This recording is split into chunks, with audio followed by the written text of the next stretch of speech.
Of all the things in our galaxy, I think most of us can agree that the sun is pretty darn powerful. It's pretty crucial to life and could also very easily end all life in no time at all. So needless to say, a being who is the living manifestation of the sun would be pretty powerful, right? Well, that's exactly what Apollo is. Apollo first appeared in Doctor Strange Volume 2, number 22 in January of 1977 after she learned that the creators were plotting to replace stars in order to gain power. She created a human form and traveled to Earth to help Doctor Strange. She even saved the hero from an attack of the demon Visa Majoris, using her ability to produce blasts of heat that are equivalent to the power of the sun. So needless to say, she could probably absolutely destroy anyone who is less powerful than a literal star. But despite that, at the end of the story, she actually lost her power and her memory, but instead fell in love with humans, because apparently we're just that great. Despite being a member of the Avengers for quite some time, the superhero known as Jack of Hearts seems to be one that is often forgotten about. Jack Hart was the son of a brilliant scientist and on his mother's side, an alien, with her being a member of the Contraxian race. While he gained some advantages from his mother's alien heritage, his father had created a ridiculously efficient liquid sci-fi fuel called Zero Fluid. Exposure to Zero Fluid is what forced his body to undergo mutation, allowing him to project powerful beams of concussive energy from his body. Unfortunately, this energy was also notoriously hard for Jack to control, which led to the character becoming a pretty tragic one, with a fairly checkered past while still ultimately being an incredibly good-hearted person. His passing and resurrection was featured prominently in Avengers Disassembled, and he did have a pretty prominent relationship with Jennifer Walters' She-Hulk, so hopefully if that show gets a second season, we will see his character finally show up in the MCU, giving the hero the attention he deserves from the mainstream. Being an Asgardian and the actual brother of Thor, it's actually incredibly unfair how Balder the Brave has never been able to garner much of a spotlight for himself. Balder the Brave is the Asgardian god of light, which obviously gives him light-based powers, but he is also often seen with speed-based powers as well, as he is the most agile of all the Asgardians. In Norse mythology, it's Balder's passing that is supposed to actually kick off Ragnarok. He plays an important role in the mythology and has played a role in quite a few Asgardian Marvel stories, but he's just never been able to reach the heights of popularity that his half-brother Thor and adopted brother Loki are able to generate. I mean, he hasn't even showed up in the MCU until he was only slightly mentioned in the second season of the Loki TV show, and even that mention only pointed out that Balder, Odin's son, never gets recognized. But funnily enough, Balder is not the only seemingly neglected Asgardian. While Asgardian heroes like Thor, the Warriors 3, Heimdall, Valkyrie, and even Loki get tons of time in the spotlight, others like Kel the Stormrider get all but lost to history. Kelda is the Norse goddess of winter storms, ice, lashing rain, and churning clouds, which sounds very much like a power set that would put her in league with Thor himself. She possesses all the powers of Asgardians that we expect with enhanced attributes and abilities, and was even considered to be one of the higher ranking Asgardian gods, especially due to her gentle nature. Once she was resurrected by Thor after the Ragnarok cycle, she sought new experiences within Midgard and fell in love with her husband, Bill Cobb. Even though Kelda eventually bit the dust, her ghost still wasn't done fighting and even assisted Thor in the fighting against Kull Borson. Next up, Jack Kirby introduced Machine Man in Marvel's 10-issue adaptation of 2001: A Space Odyssey. As X-51, he was created by Dr. Abel Stack, being his 51st attempt that actually succeeded in creating artificial life. Unfortunately for everyone involved, Stack then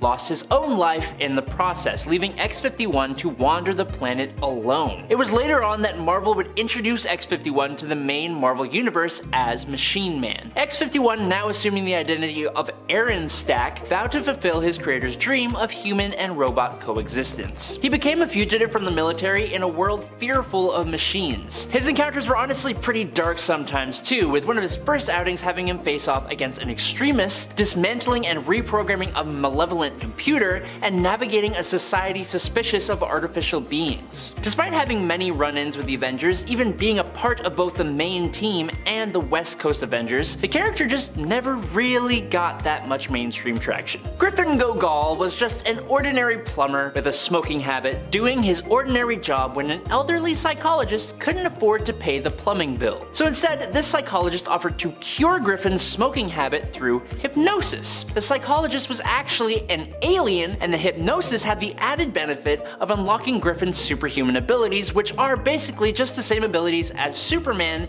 and the ability to perform any skill at a quote ultra level. With his new powers, he went out to try and find a new purpose, applying to be a part of a bunch of different teams. It was with the Revengers though where he got himself arrested and he ended up in prison and hasn't really been seen again since 2016, as far as I can tell. The original hero named 3D Man made his debut in Marvel Premiere number 35 in April of 1977 as test pilot Chuck Chandler, who was kidnapped by Skrulls. Chandler sabotaged a Skrull spacecraft and fled, but unfortunately Chuck's brother Hal arrived just in time wearing his sunglasses to see Chuck disappear in a flash of light as the Skrull craft exploded. In an incredibly weird twist of events though, it turned out that Chuck became a two-dimensional being imprinted on Hal's sunglasses. When Hal concentrated, he could now somehow release Chuck and they would merge together into a being with 3 times the strength, speed, and stamina of a regular person. As might not be a surprise to some, the character did eventually fade into obscurity. But then, Delroy Garrett Jr., a disgraced Olympic athlete who decided to turn to religion, became the second equally obscure 3D Man when he became the spokesperson for the Triune Understanding, a religious cult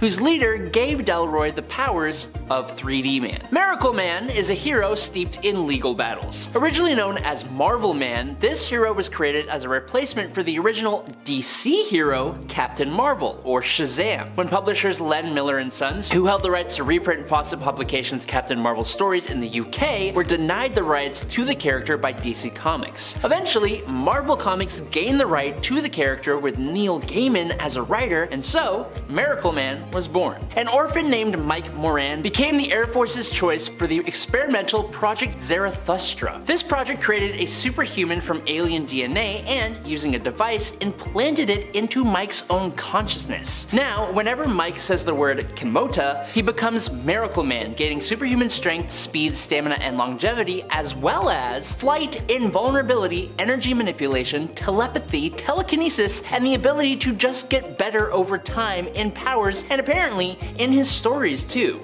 Though he was created as basically a copy of the character Shazam, Miracle Man is arguably leagues and bounds more powerful, able to do almost anything with his powers, not to mention his stories are much more powerful and mature than those of Billy Batson. Kelsey Leigh Kirkland was a normal school teacher until she was caught on the front line of a battle between the Avengers and the Wrecking Crew. She used Captain America's shield to save her family and Captain America from a blow, causing her extensive injuries, but because of her bravery, she was reborn on Otherworld, where she was chosen by Brian Braddock, the original Captain Britain, to inherit the mantle and powers of Captain Britain. Wielding the Sword of Might and swearing to protect her homeland from evil, her time as Captain Britain was marked by a ruthless dedication to justice, and she battled adversaries like Morgan Le Fay and the Wrecking Crew. It was then that she realized that her heroic identity came with a huge consequence, being that if she revealed her true identity to her children, it would endanger their lives. Under the codename Lionheart, Kelsey sought out revenge against the former Captain Britain for what had happened to her, and in the end, she learned the error of her ways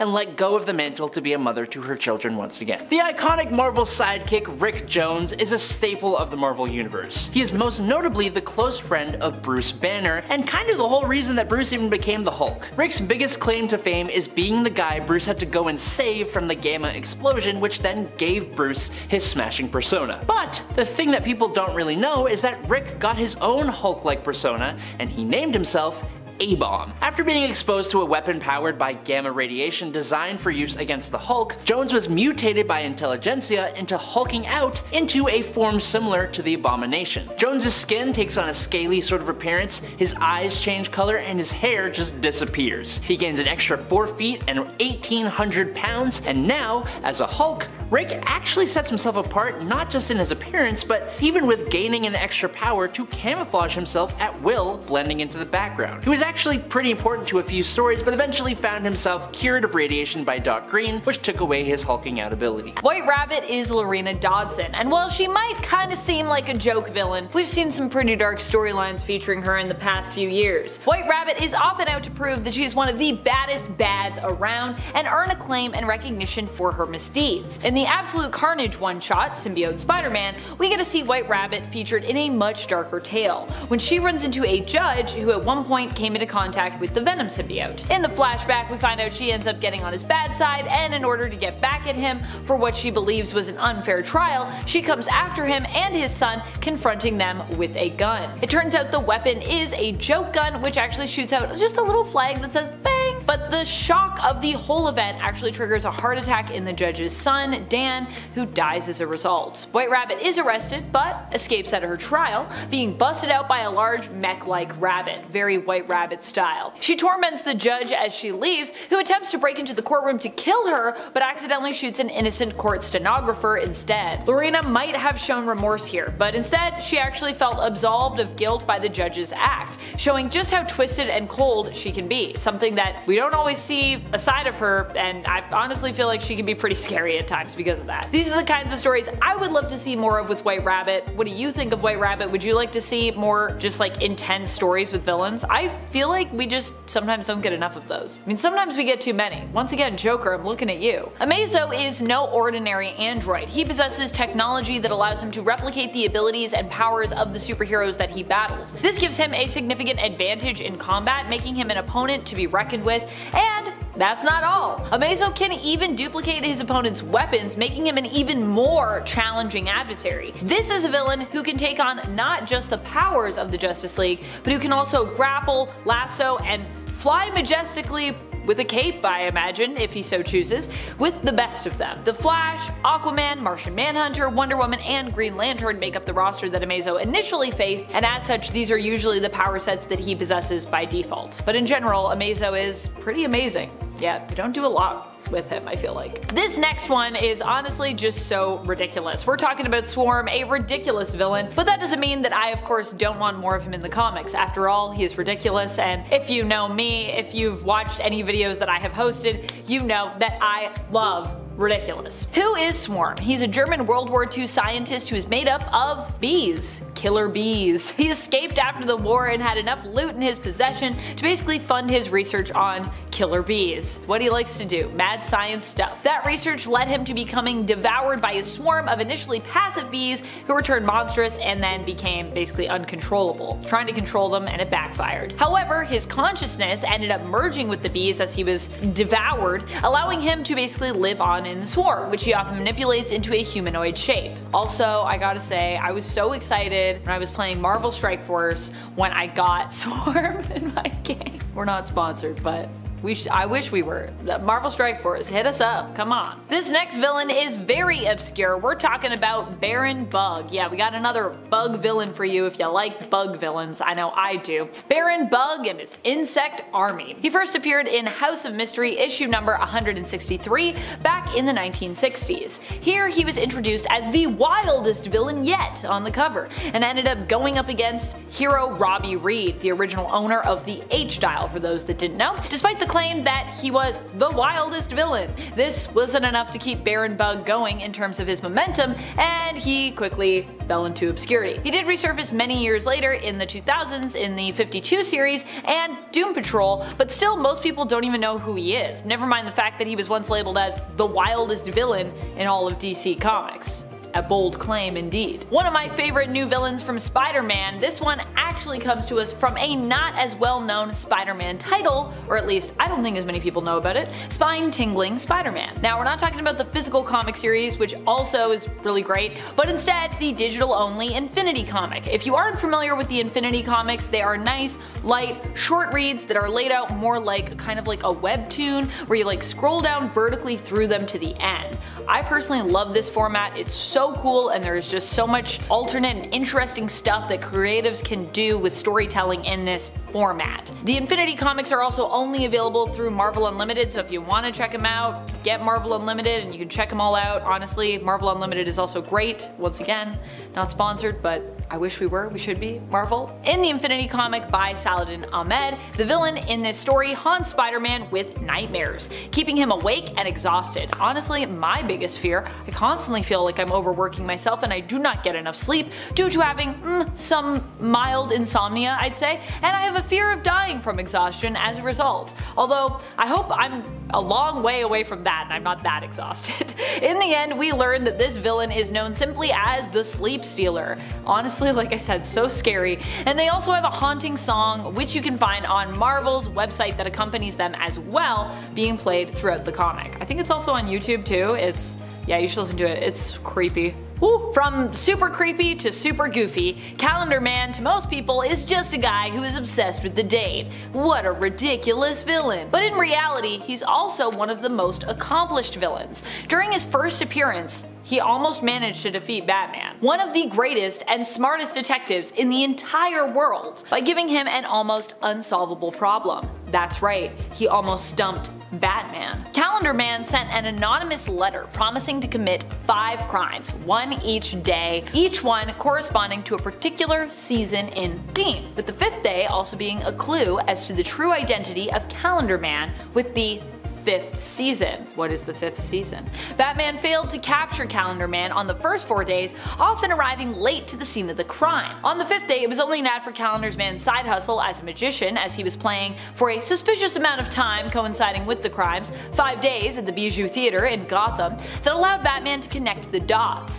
Where would Batman be without ads from the local newspaper? Where would any of us be without the local newspaper? Even Batman knows that local news is important. Also, I didn't say what the 5th season was, but you can guess what it is in the comments, and we'll also see how many of you are probably familiar with that story, because I know I could figure it out. When I got to that reveal, I was like, really? Oh, okay. Mr. Smile and Mr. Sulk both have too cool a design to not do more things in the comics. They make their first appearance back in Doctor Strange issue number 5 back in 2020, and only recently made another new appearance in Vengeance of the Moon Knight earlier this year in 2024, reminding me of how much I love them and think they deserve just more appearances. Hopefully, we won't have to wait another few years before we get another appearance of these two. You might think you know Polka Dot Man, but do you really know him? If you've seen James Gunn's The Suicide Squad, you are familiar with a version of Abner Krill, but the original Polka Dot Man, also Abner Krill, of the New Earth continuity, was a bit different when it came to his power set. Initially, when Polka Dot Man or Mr. Polka Dot first appeared, he came armed with multiple different weapons, which actually all came from the polka dots on his suit. He could basically pull them off his suit and then turn them into any means of different weapons and devices. Super cool. Even once turning one into a getaway vehicle. Yeah, an entire vehicle from one polka dot. This is the version of Polka Dot Man I'd be interested in seeing getting more love, especially if we got like a live action version of this version of Polka Dot Man, although I did enjoy the version that they included in the Suicide Squad, so you know, that was good too, but the polka dots were a little different. What's better than leaping somewhat high? Walking on stilts. That's the premise behind this strange Marvel supervillain. Wilbur Day is a scientist who began his life of crime after stealing a coworker's design and using it to build a pair of armored stilt legs. Granted, his entire body is covered in metallic armor as well, and it is pretty strong. He even smashed She-Hulk down through the street and into a subway tunnel one time during a fight. Pretty impressive. But tragically, being taller than other heroes does not mean you're automatically better than them in a fight. There's of course that whole knock the legs out from under them strategy, and of course his armor also apparently has weak spots which have been exposed in the comics before to just easily take him down. They're like, oh, a weak point, poke. He's done. Iron Man at one point even fought armor with armor by throwing one of Stiltman's legs right back in his face after he detached them to jettison away and knock Stiltman out as a result. Poor Stiltman, he just can't catch a break. And finally, our last but certainly not our least villain, definitely our most villain, Silver Swan, has such a cool design that when I first saw her in modern day comics, I thought she was actually a new character. But it turns out no. She is a classic Wonder Woman villain. The fact that I didn't know this made me think that she just hasn't gotten enough love throughout her history. So I'm here to help remedy that fact by including her on this list and telling you about her in case you didn't know either. There have been a few different versions of Silver Swan over the years, but she is at her core originally an 80s character, making her first appearance in Wonder Woman issue number 288 back in 1981. In the modern day, she is Vanessa Capitelis, and her powers allow her to manipulate tiny nanite robots in her bloodstream. Move over, Bloodshot. Initially, the character was known for her flight abilities and sonic scream, and for those that love the classic version, do not worry, she still has both those powers in the modern day as well. The X-Men are generally thought of as one of Marvel's greatest superhero teams, but even they struggle sometimes in conflicts with other supes. When it comes to the Hulk, there was a time where he ended up humbling the X-Men. Now this was during World War Hulk. Hulk blamed a group of people for sending him to space known as the Illuminati. The Illuminati are their own secret group made up of a bunch of guys who basically consider themselves to be among the elite when it comes to the smartest people on Earth. Not every genius hero has joined them though. In fact, some who were offered a place originally on the team were wise enough to decline that offer. And when I say wise, I kinda mean it, as this is the team who ultimately did decide to send Hulk to space because he was considered too much of a danger on Earth. Hulk is sent away but returns to Earth for revenge due to the spaceship that he landed in exploding, destroying the new place that he had come to call his home. You may recognize its name, Sakaar. One person who he blames is an Illuminati member, Charles Xavier, though Charles was not actually at the meeting when it was decided to send Hulk away. When Hulk comes a-calling on the X-Men, he manages to beat them pretty badly. Fortunately, they are able to kinda shame him with some words into just like stopping his rampage here. Still safe to say that the X-Men would struggle in a fight against someone as powerful as the Hulk. If you had to say anyone that you feel like would struggle in a fight against the Hulk, who do you think that would be? If the Hulk can take on, you know, most of the X-Men.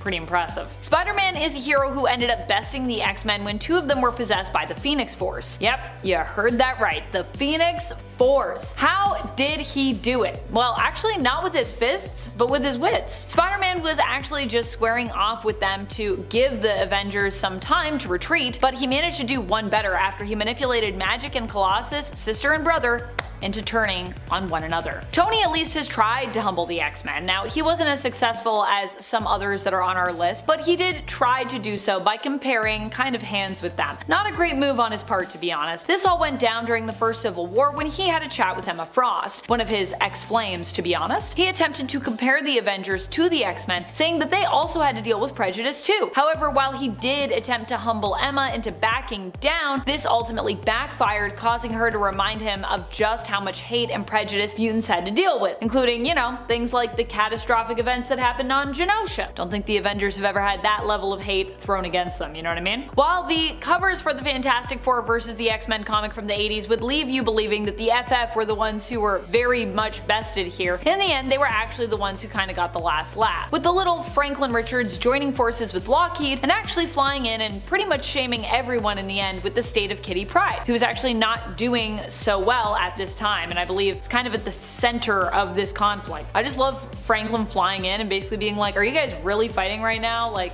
Kitty is maybe about to die. Like, hello?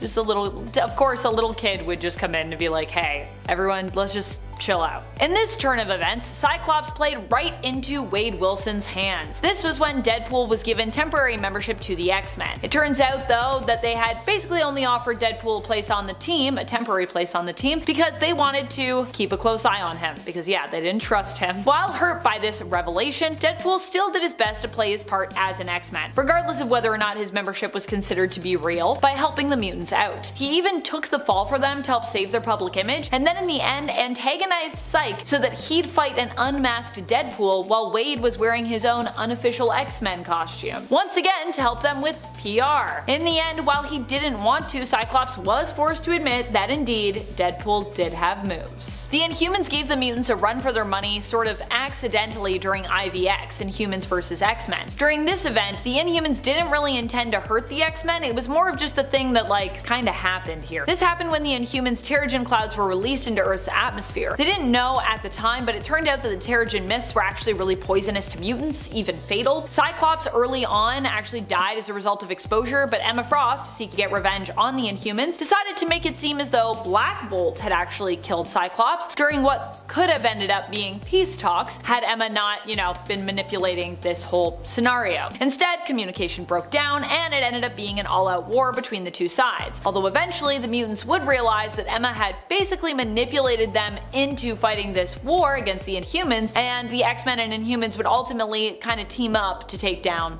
Emma. Black Panther managed to humble, or at least shame, one X-Men during the Ten of Swords event in the lead up to the Otherworld tournament. In the lead up to the tournament, both Arakko and Krakoa were basically given a list of champions, and each champion had a specific blade, a specific sword, you know, Ten of Swords, they had to recover to be able to enter this tournament. Storm's blade was located in Wakanda and was basically tied to the heritage and the lore of the people and the land. Storm went to Wakanda and asked for this blade, which was a super important item to them, but was told she would basically have to wait until Black Panther had returned because he was kind of the one that had to make that call. However, worrying that the delay would basically mean that she would miss the deadline to enter, and possibly not confident in maybe what Black Panther's answer would be, considering they have a romantic history, but it's also gone really bad before in the past, Storm instead decided to put her thief hat back on and just steal the weapon. Right after she'd acquired it and was kinda on her way out the door, Black Panther arrived back at the palace and basically confronted her, not taking the blade back, but basically condemning her for choosing to steal it in the first place and for her lack of faith in both him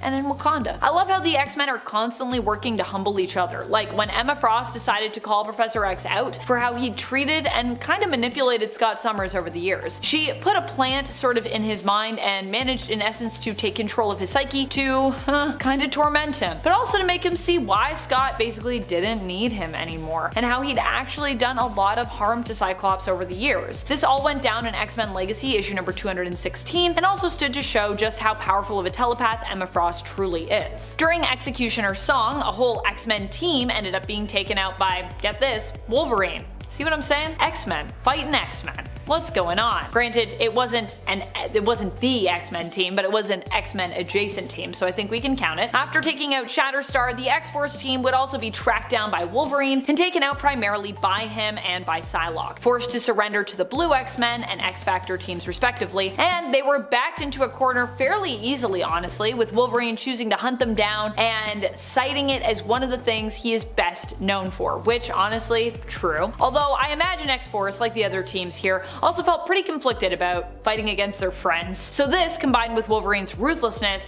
probably helped to convince them to, you know, maybe just surrender. You've probably heard of a little well-known event called Avengers vs. X-Men. This event stood to highlight some of the feuds, some of the tension between these two teams and their individual members that had been brewing for, honestly, years. Chiefly though, the fight was over the Phoenix Force. The Phoenix was returning to bond with, as the mutants believe, its current ideal host, Hope Summers. At least that was their working theory. They didn't know for sure. The Avengers, because, you know, they didn't know for sure what was going on with this, wanted it gone. They felt it was too dangerous. The two fought, which now seems ironic, since although the Phoenix has long been linked to mutants and of course mutant-based stories, and the Avengers were very anti-Phoenix at this time, the Avengers also recently had the Phoenix as a member on their team when the Phoenix Force was merged with Echo, aka Maya Lopez. The story of Martin Lee, Mr. Negative, is actually quite interesting. The man who would become Mr. Negative was a member of the Snakeheads in China. He smuggled immigrants into the United States as a crew member of the Golden Mountain ship, but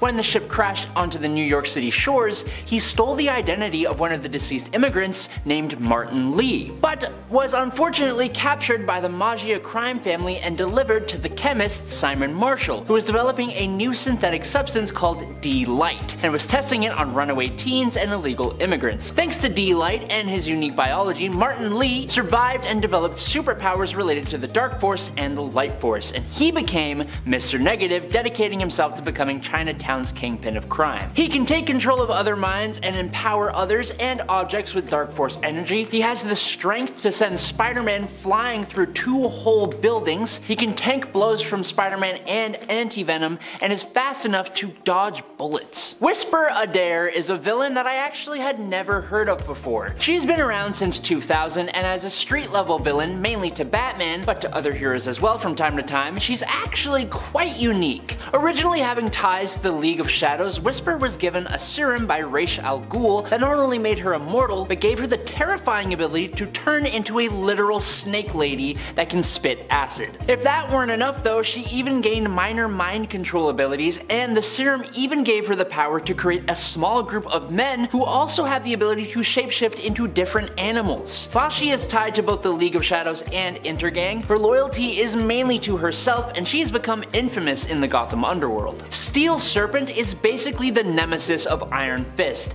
and he is quite the capable chappie. Davos is the son of the Thunderer, aka Lai Kung, and growing up, there was a lot of pressure on him to become the next Iron Fist. Davos took his shot at trying to defeat the dragon Shao Lao in order to gain the power of the Iron Fist, but he ultimately lost and was defeated. The fight itself was not sanctioned, and for that, he was banished from Kunlun and swore to wrest the power of the Iron Fist from whoever would succeed in the task. That was Danny Rand. As the Steel Serpent, he actually managed to fulfill that goal when he beat Danny in combat and took the power of the Iron Fist for himself, that is, until his own defeat. Davos's powers were then restored by the Crane Mother in exchange for becoming the champion of the mystical land of Kun-Zi. Every time I have to talk about the Batman villain known as Cornelius Stirk, I get a whole lot of heebie-jeebies. Stirk suffers from delusions which make him believe that he requires the nutrients of a human heart in order to stay alive.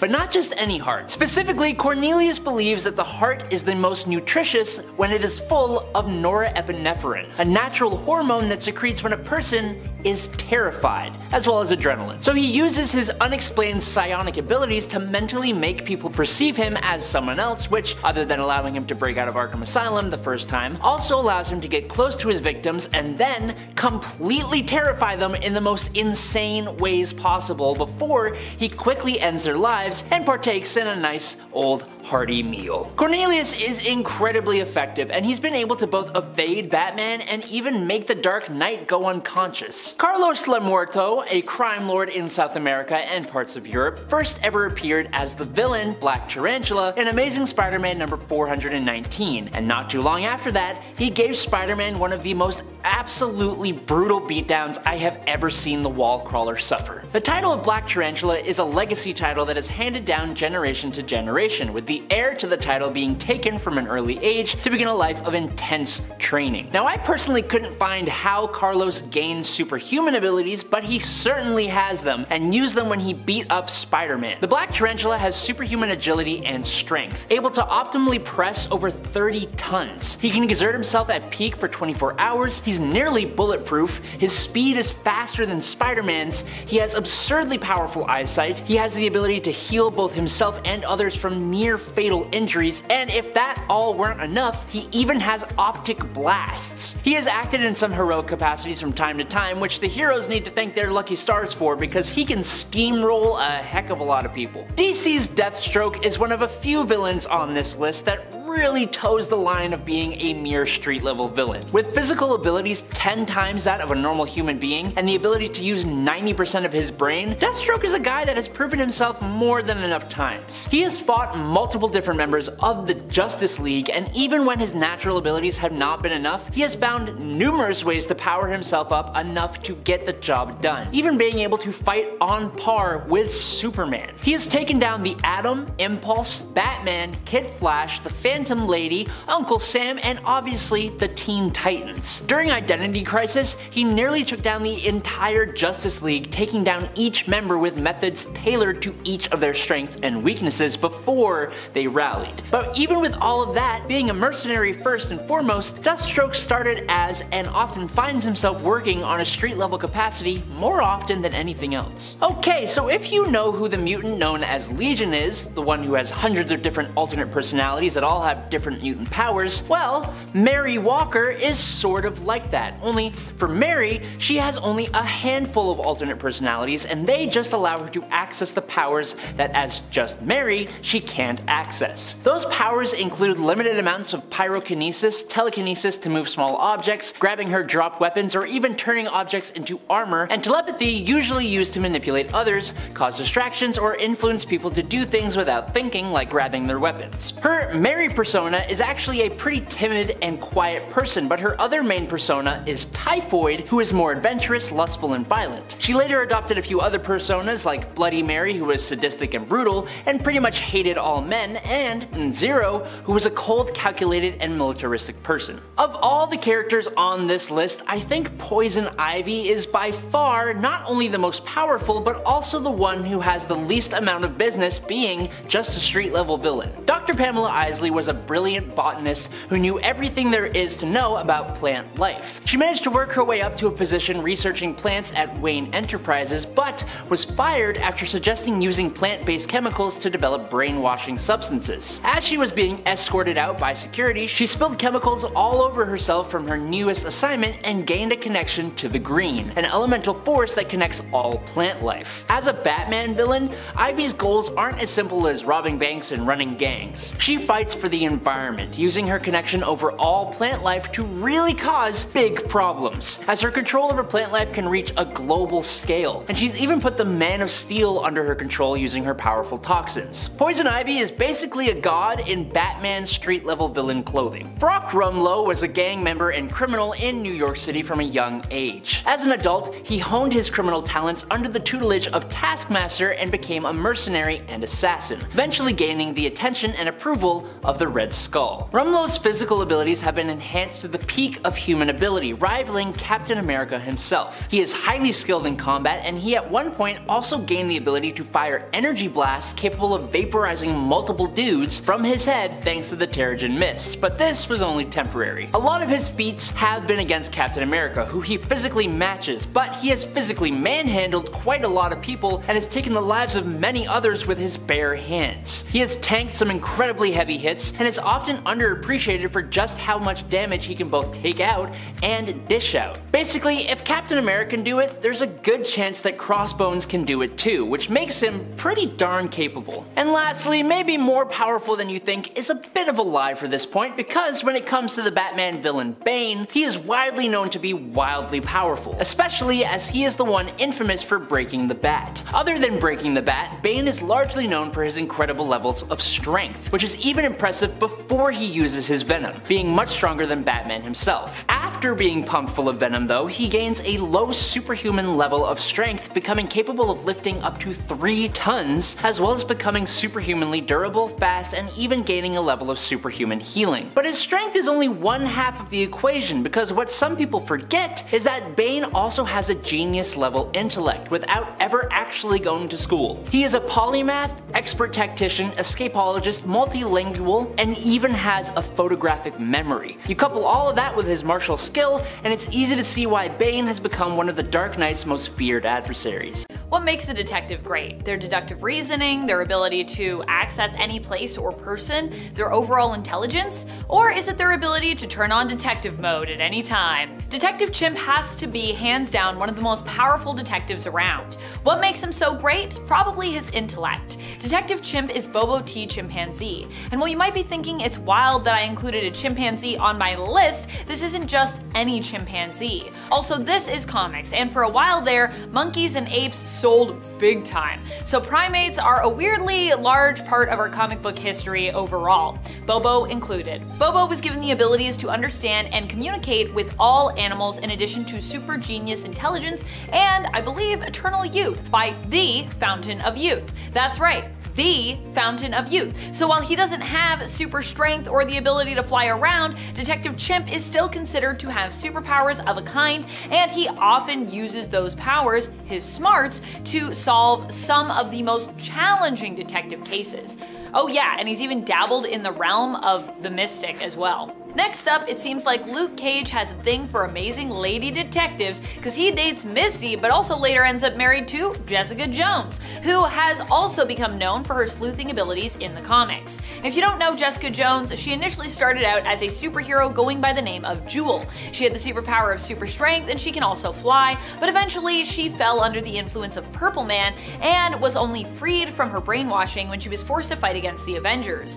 This experience changed her, and while dealing with her trauma surrounding these events, she decided to help people in a more grounded way as a detective instead of as a super. This next entry from DC never gets enough love in the comics or in videos like this, which is why I'm excited to include him here. Who is Harvey Bullock? He is a good friend of Commissioner Jim Gordon and his former partner, depending on the continuity, but I digress. For many people, Harvey Bullock is a much beloved and underrated character in the Batman universe. Many also consider him to be one of the bravest characters in the Gotham television series as well, at least initially.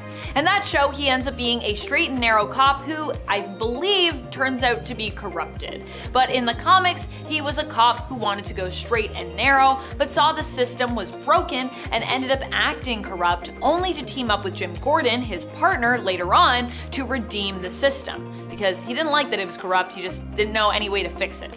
Gordon came along and they did it together. While Gordon has moved up with the GCPD considerably throughout his career, Bullock is basically a lifetime police detective and acts as a foil for Gordon's confidence in Batman, often playing the skeptic about whether or not Batman can truly help the city. While DC seemingly has monopoly on most of the smartest and greatest detective comics, being themselves a comic publisher who is of course named after their flagship series, Detective Comics, DC, Marvel definitely has some characters who have become iconic for their investigative abilities. One of those amazing detectives is of course Misty Knight. Man, people often know Misty Knight as one half of the Daughters of the Dragon team, known for her master martial arts skills. And while, yes, this is also true, she started out working as a police officer and later in her life would also go independent, working as a private investigator. I would say one of Misty's greatest strengths as a detective is all of her connections. She knows a lot of people, both in terms of law enforcement and in the vigilante world. So when it comes to doing some digging or getting a powerful ally, she has a ton of resources at her fingertips.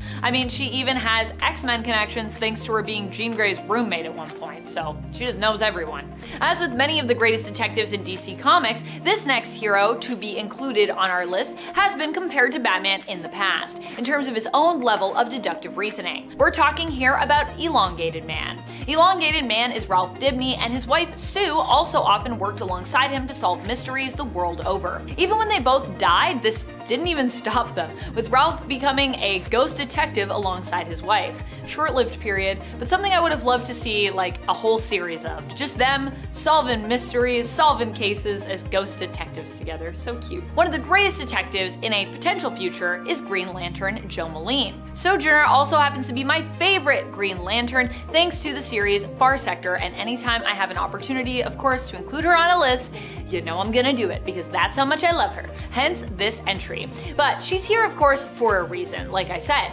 During the now Elseworld, but at one point potential future of Future State, it was stated that Green Lantern Moline had actually become known not simply as the greatest detective in one city, or even the world, or even like her own sector of the galaxy, but instead the greatest detective in the universe. This is a pretty big claim, and while Jo hasn't achieved this status just yet, I feel she has proven through her early adventures in Far Sector that she has great potential. She was thrown into basically an interstellar civil war where deep-seated secrets had to be uncovered for her to address civil unrest between two different alien species who were like cohabitating on the planet, and ended up finding a way to solve the case, save the day, and in the end prevent the planet from breaking out into a full-on war. They initially started to fight, but Jo was actually shortly after able to put a stop to this, all thanks to basically her detective skills really. Well, of course that and her power ring. From space back to Earth, Renee Montoya is one of the best, though likely not the best detective in Gotham City. She's one of the few people in comics who is able to deduce the true identity of Batman. She's not just great at investigating, but she also is good at escaping and fighting, which also helps her to solve her cases, allowing her to get out of situations she may have gotten into through her investigating. She's also risen in the ranks, both within the Gotham City Police Department and as a vigilante, moving up to detective of major crimes in the New Earth continuity, and in the Prime Earth continuity she also ended up accepting a promotion to commissioner in Gotham from Mayor Nakano, replacing the man who once trained her, Harvey Bullock. Now when it comes to those who are good at solving mysteries, sometimes you have to turn to a mysterious figure for that.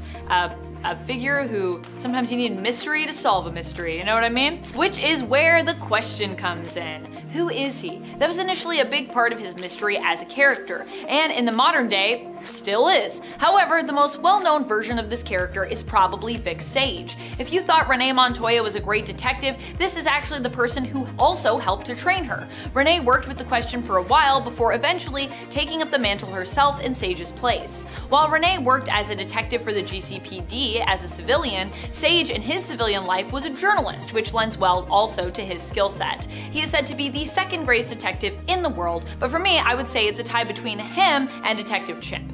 Speaking of world's greatest detectives, well, Multiple Man himself is known for his detective skills as well, somewhat. There was actually a version of him that was supposedly the world's greatest detective over at Marvel Comics. Well, not actually Jamie, this dupe was a version of him, a duplicate as per his mutant powers. That is what Jamie Madrox's mutant powers are. He can create duplicates of himself, and when reabsorbed, he gets to take in their knowledge and their skills. This means that Jamie is probably one of the smartest and most capable people in the entire world in Marvel Comics, thanks to all the duplicates he's created and all the lives that they have lived, and then he's absorbed those, so he has all that knowledge within him and all those skills. This particular dupe, the one who was supposedly the world's greatest detective, basically decided to not absorb back into Jamie and chose instead to sacrifice his life rather than to pass on all his knowledge and all the secrets he'd acquired to the original. This was because he actually felt, I guess, all the knowledge like really messed him up,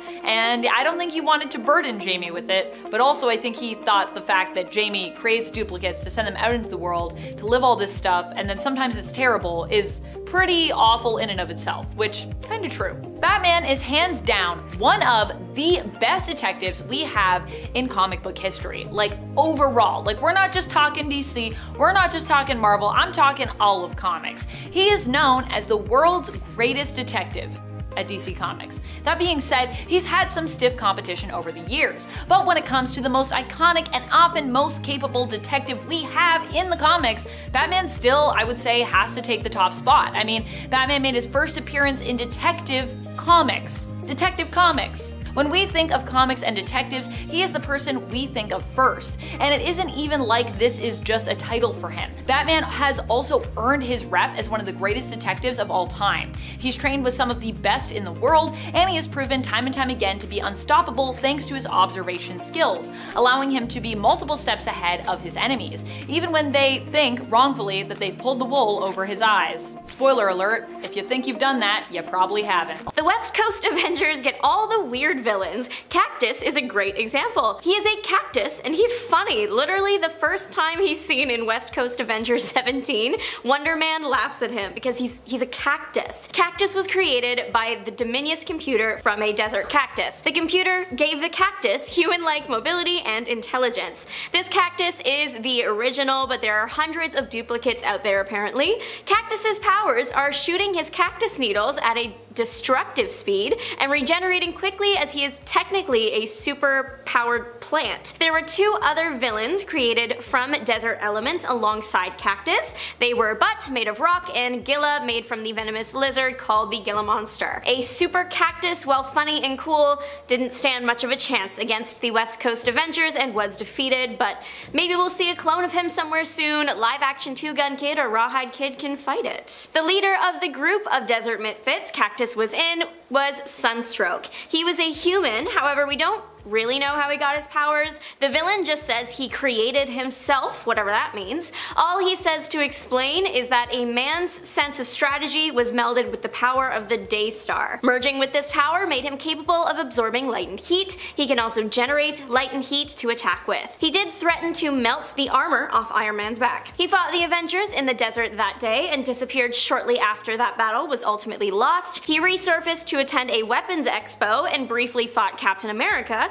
He went on to fight the X-Men. Later he joined the Masters of Evil, but was arrested after the team unsuccessfully took on the Thunderbolts. Echidna is literally mother. She is the mother of monsters both in Greek mythology and Marvel mythology. She has fought the Avengers Standard a few times and was affiliated with the Defenders of the Deep. She helped King Namor keep humans out of the water when the king declared the oceans off limits to everything that wasn't native to it. Echidna was also part of the Doom Maidens. During her time there, she attempted to recruit the Amazons, but ended up fighting the Amazons and losing. Most of her scraps with the Avengers happened while she was on the Defenders of the Deep. Eventually, she fought Ghost Rider and was neutralized by him. Icon among men, literally his name is Icon. Icon appeared in 2 issues, Excalibur 59 and 60. He was a Wakandan biochemist who experimented on himself with the advanced tech Wakanda had to offer. The experiments resulted in him gaining the ability to turn himself and others into wood. With his new power, he set his eyes on the Wakandan throne. He had the idea in his head that Black Panther did not respect him as a scientist. Not true, by the way.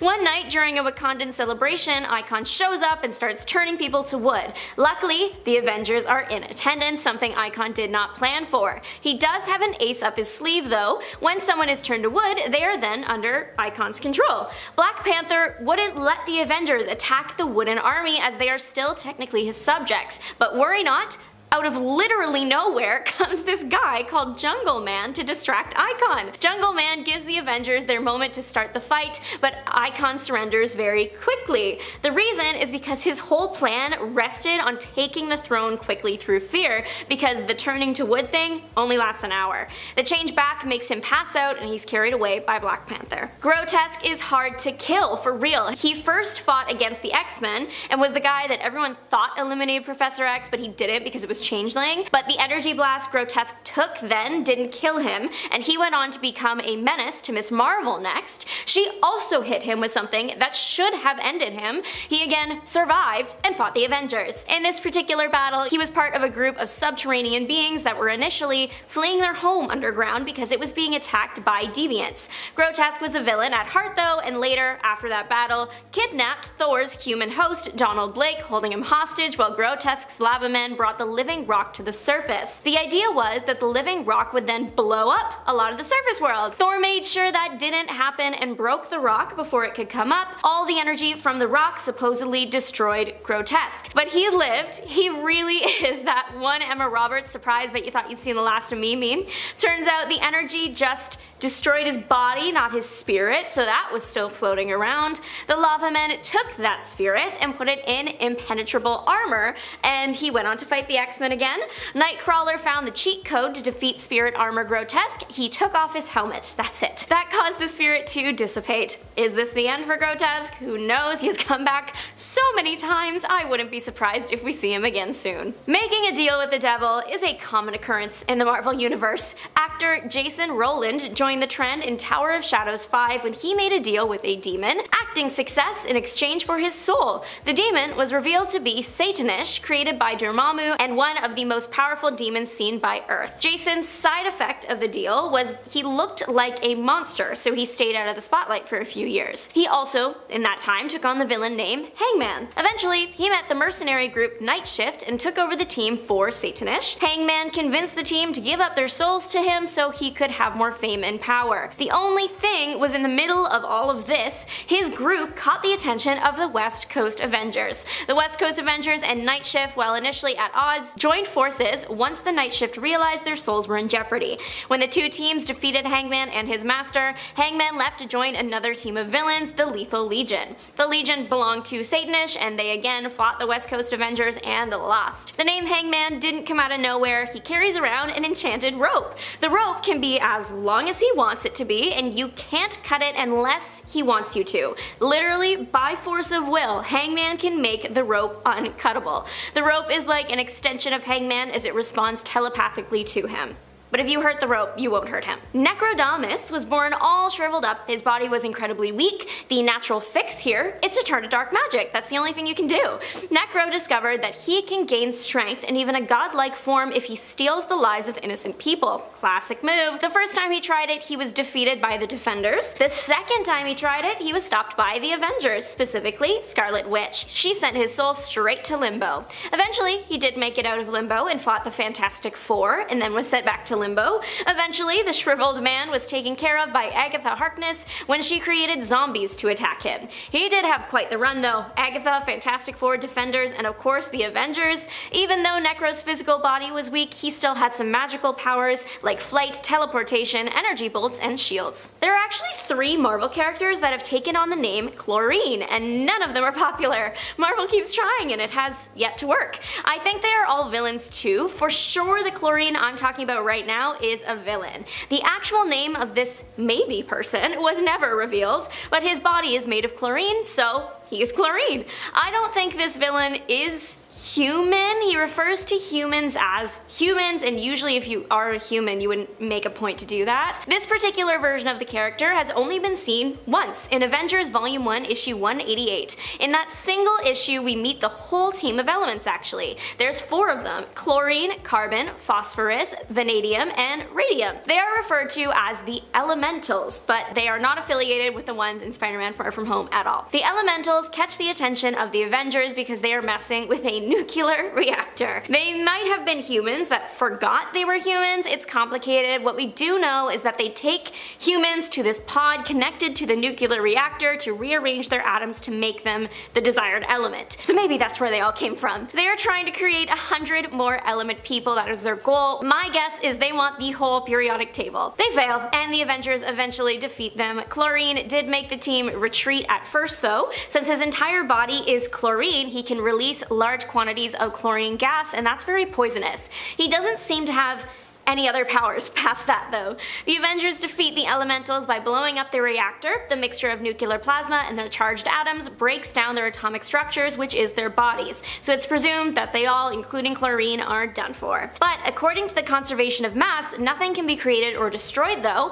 It's possible that if the character were to pick up steam, someone could just do some weird experiment and put all the atoms back together and we'd have chlorine again. This guy was primarily a villain to Thor, but did scrap with the Avengers too. Jared Carstairs was a skilled inventor and weatherman. Jared was not a good person. He stalked a girl to the point of getting fired from being the local weatherman. He couldn't handle not having the weather in his life, so he became Weather Maker. He created a suit that could create weather, not just sunny days, but also rain and tornadoes and lightning and hail. He, a force to be reckoned with. He ended up kidnapping the person he stalked, and that's when the Avengers stepped in. Weather Maker did a decent job of holding off the Avengers until Thor came back and destroyed the suit's power pack. Without it, the Weather Maker was just a guy. He was arrested, but the clever guy hid some weather circuitry in a hollow tooth and used that to escape jail. His escape effort channeled the Godstorm, which had been imprisoned by Thor, and the Godstorm hoped that this weather-crazed man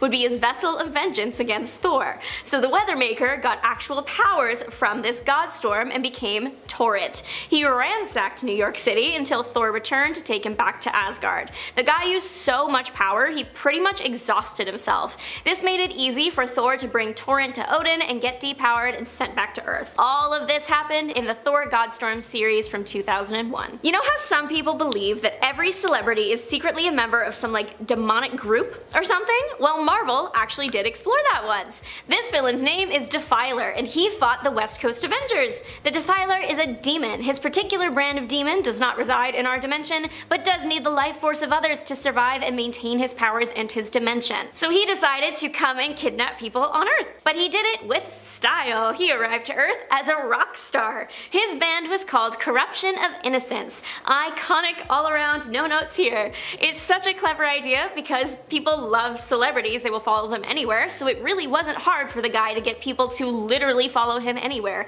And when he finished them off, there were hundreds of other people willing to take their place. The Defiler took everything up a notch at one of their concerts and started kidnapping the entire crowd.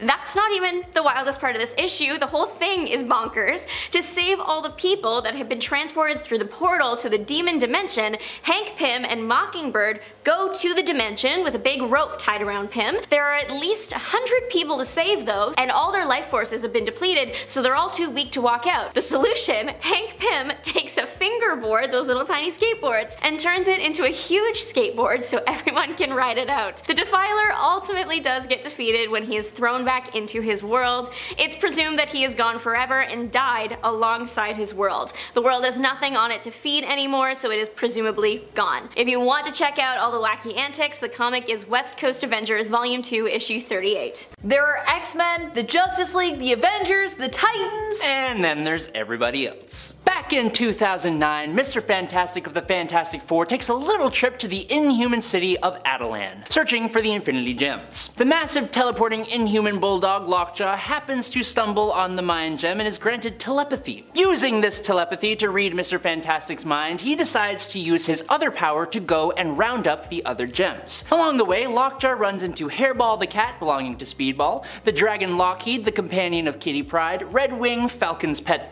Falcon, Throg, a frog with the powers of Thor, Zabu, the saber-toothed tiger ally of the Savage Lands Khazar, and Miss Lion, May Parker's dog. Despite the fact that this team are literally just super pets, they decide to team up as the Pet Avengers, and they go off to assemble the Infinity Gems as part of a 4-part limited series. A more recent Earth 616 version of the team from 2021 consisted of Lockjaw, Throg, and Lockheed still, but this time accompanied by Doctor Strange's ghost dog Bats, and Hugin and Munin, the Ravens of Thor, formerly belonging to Odin. This X-Men team and roster, the Extreme X-Men, marked the return of Chris Claremont to the X-Men in a full-time capacity. Extreme X-Men Volume 1 is a series that started in 2001 and ran until 2004. It was a team that featured my girl Rogue as leader, who is soon going to be the leader of the X-Men again, or a X-Men team, which, you know, I'm all about because I love Rogue. The original Extreme X-Men roster features Beast, Psylocke, Bishop, Storm, Sage, and Thunderbird. Lifeguard, Gambit, and Slipstream were also added into the mix throughout the series. This team was originally brought together to find Destiny's premonition-filled diaries, but of course along the way was distracted by many other imminent threats, as happens when you're an X-Men team. There have been several incarnations of the Outsiders in DC Comics, and most have been Batman or Batman family related, with one team even being led by Nightwing. The first ever version of the team came in 1983 after Batman gained a rather uncomfortable standing with the Justice League. The team had some notable moments, particularly because of its new characters like Katana and Geoforce. Batman and the Justice League would patch things up, and so he left the team to continue operating without him. During that time, they were operating in Markovia in order to receive funding and then moved to Los Angeles before they reunited with Batman and gained access to a Los Angeles Batcave. The last version of the team came following Batman Rip in 2008, where Alfred put together the team with each member representing a part of Batman's legacy, but obviously Batman actually never really bites the dust permanently, so that didn't really last. Cape Sync is a superhero team, or really a superhero agency I guess I should say,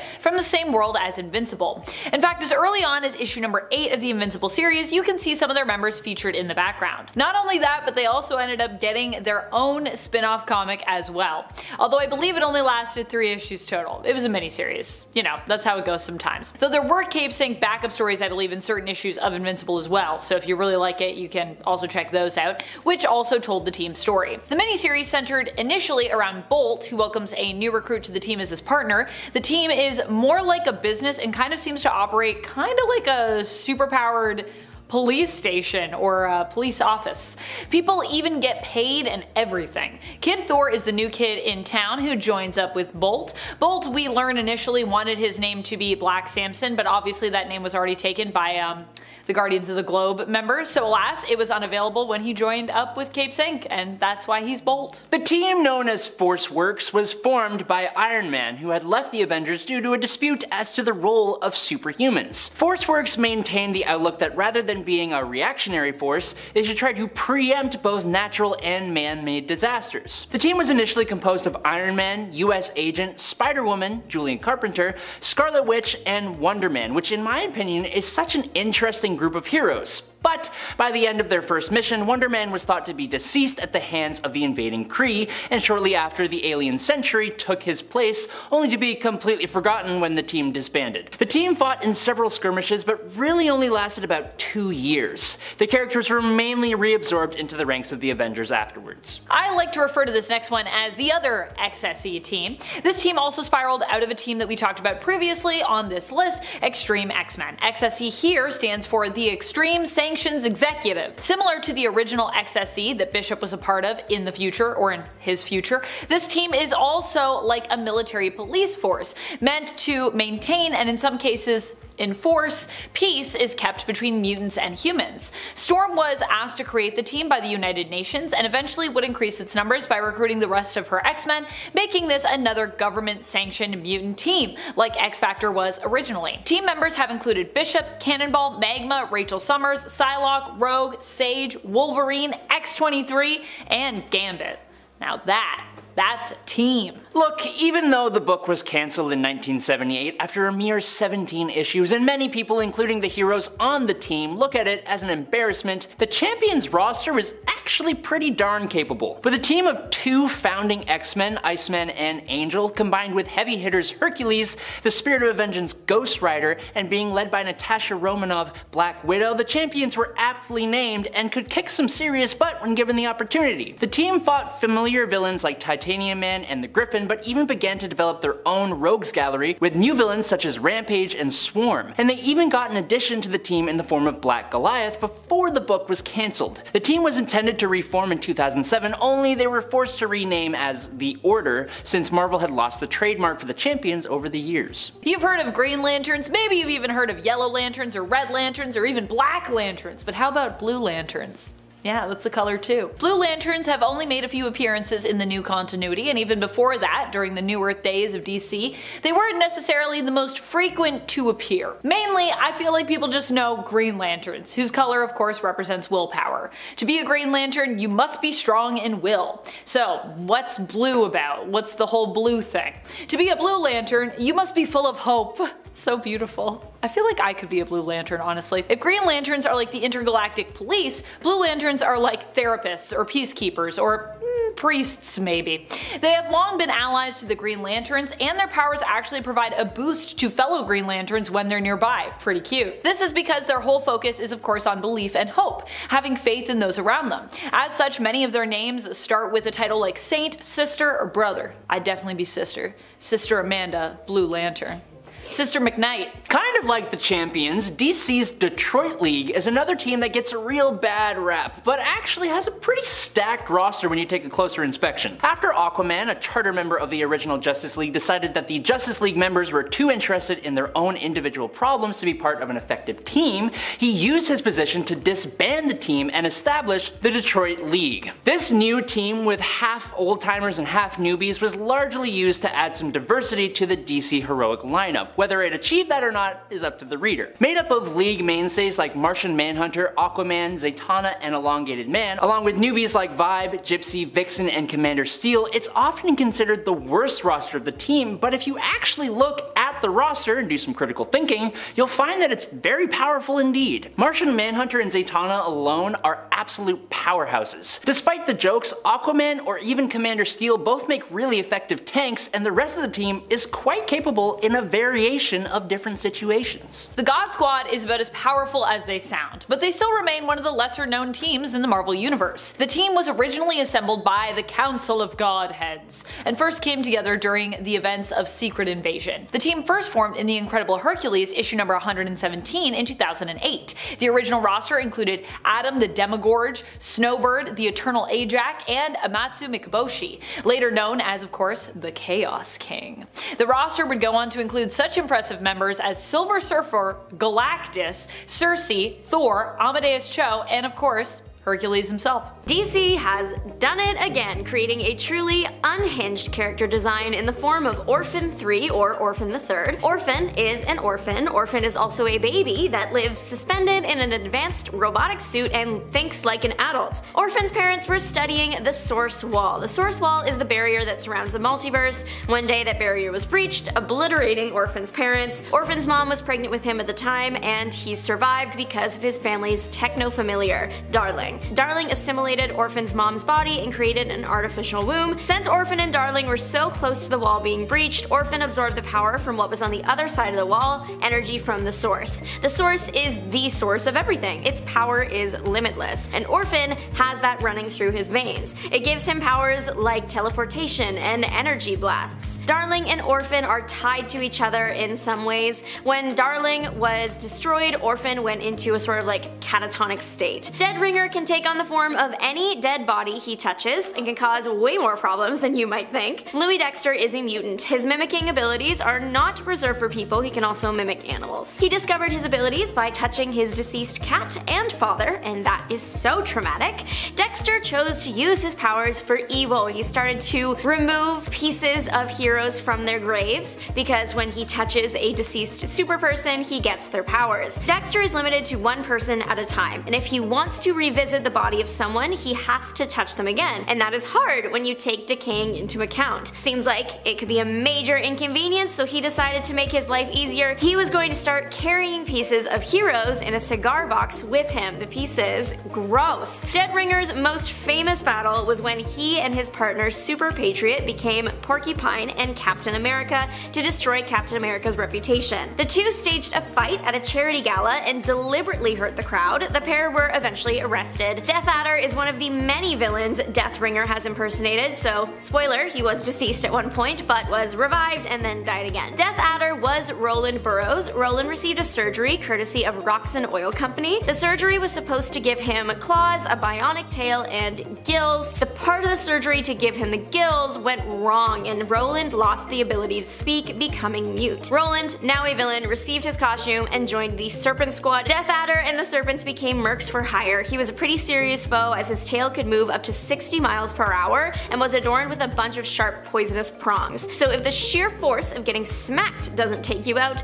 the poison sure will. His claws also had the poison in them, and Death Adder has had about 30 appearances total. Powerful sorcerer Duran once tried unleashing monsters in Mexico City, causing immense amounts of damage. Duran lives in Mexico and he hated seeing the nature there getting destroyed. He was angry with developers and the large amounts of pollution caused by the tourism industry and just the way people treat his home. He became radicalized, and that is not something you want from a powerful sorcerer. Duran kidnapped a girl and used her as a vessel for the true power of the earth, as Duran puts it, so she caused a massive explosion downtown and it got some local Mexican heroes involved and Superman. This all happened in Superman Annual Volume 2 Issue 12. It's also the only appearance Duran has had. The big final battle happens in downtown Mexico City and it's a disaster. There is a huge firestorm unleashed and it takes the powers of Superman and the 3 local heroes to get everything under control. It wasn't easy. Duran learned sorcery from Firewolf, and Firewolf was able to control Superman's mind, so now Duran is capable of that and also crushing the windpipes of Superman with only his mind, among other things, like being able to call upon the primal powers of Mother Earth. The American dragon Unkahilla was based on a real legend in Sioux mythology, and she's also a complete menace. She is a demon residing in the ground and it destroys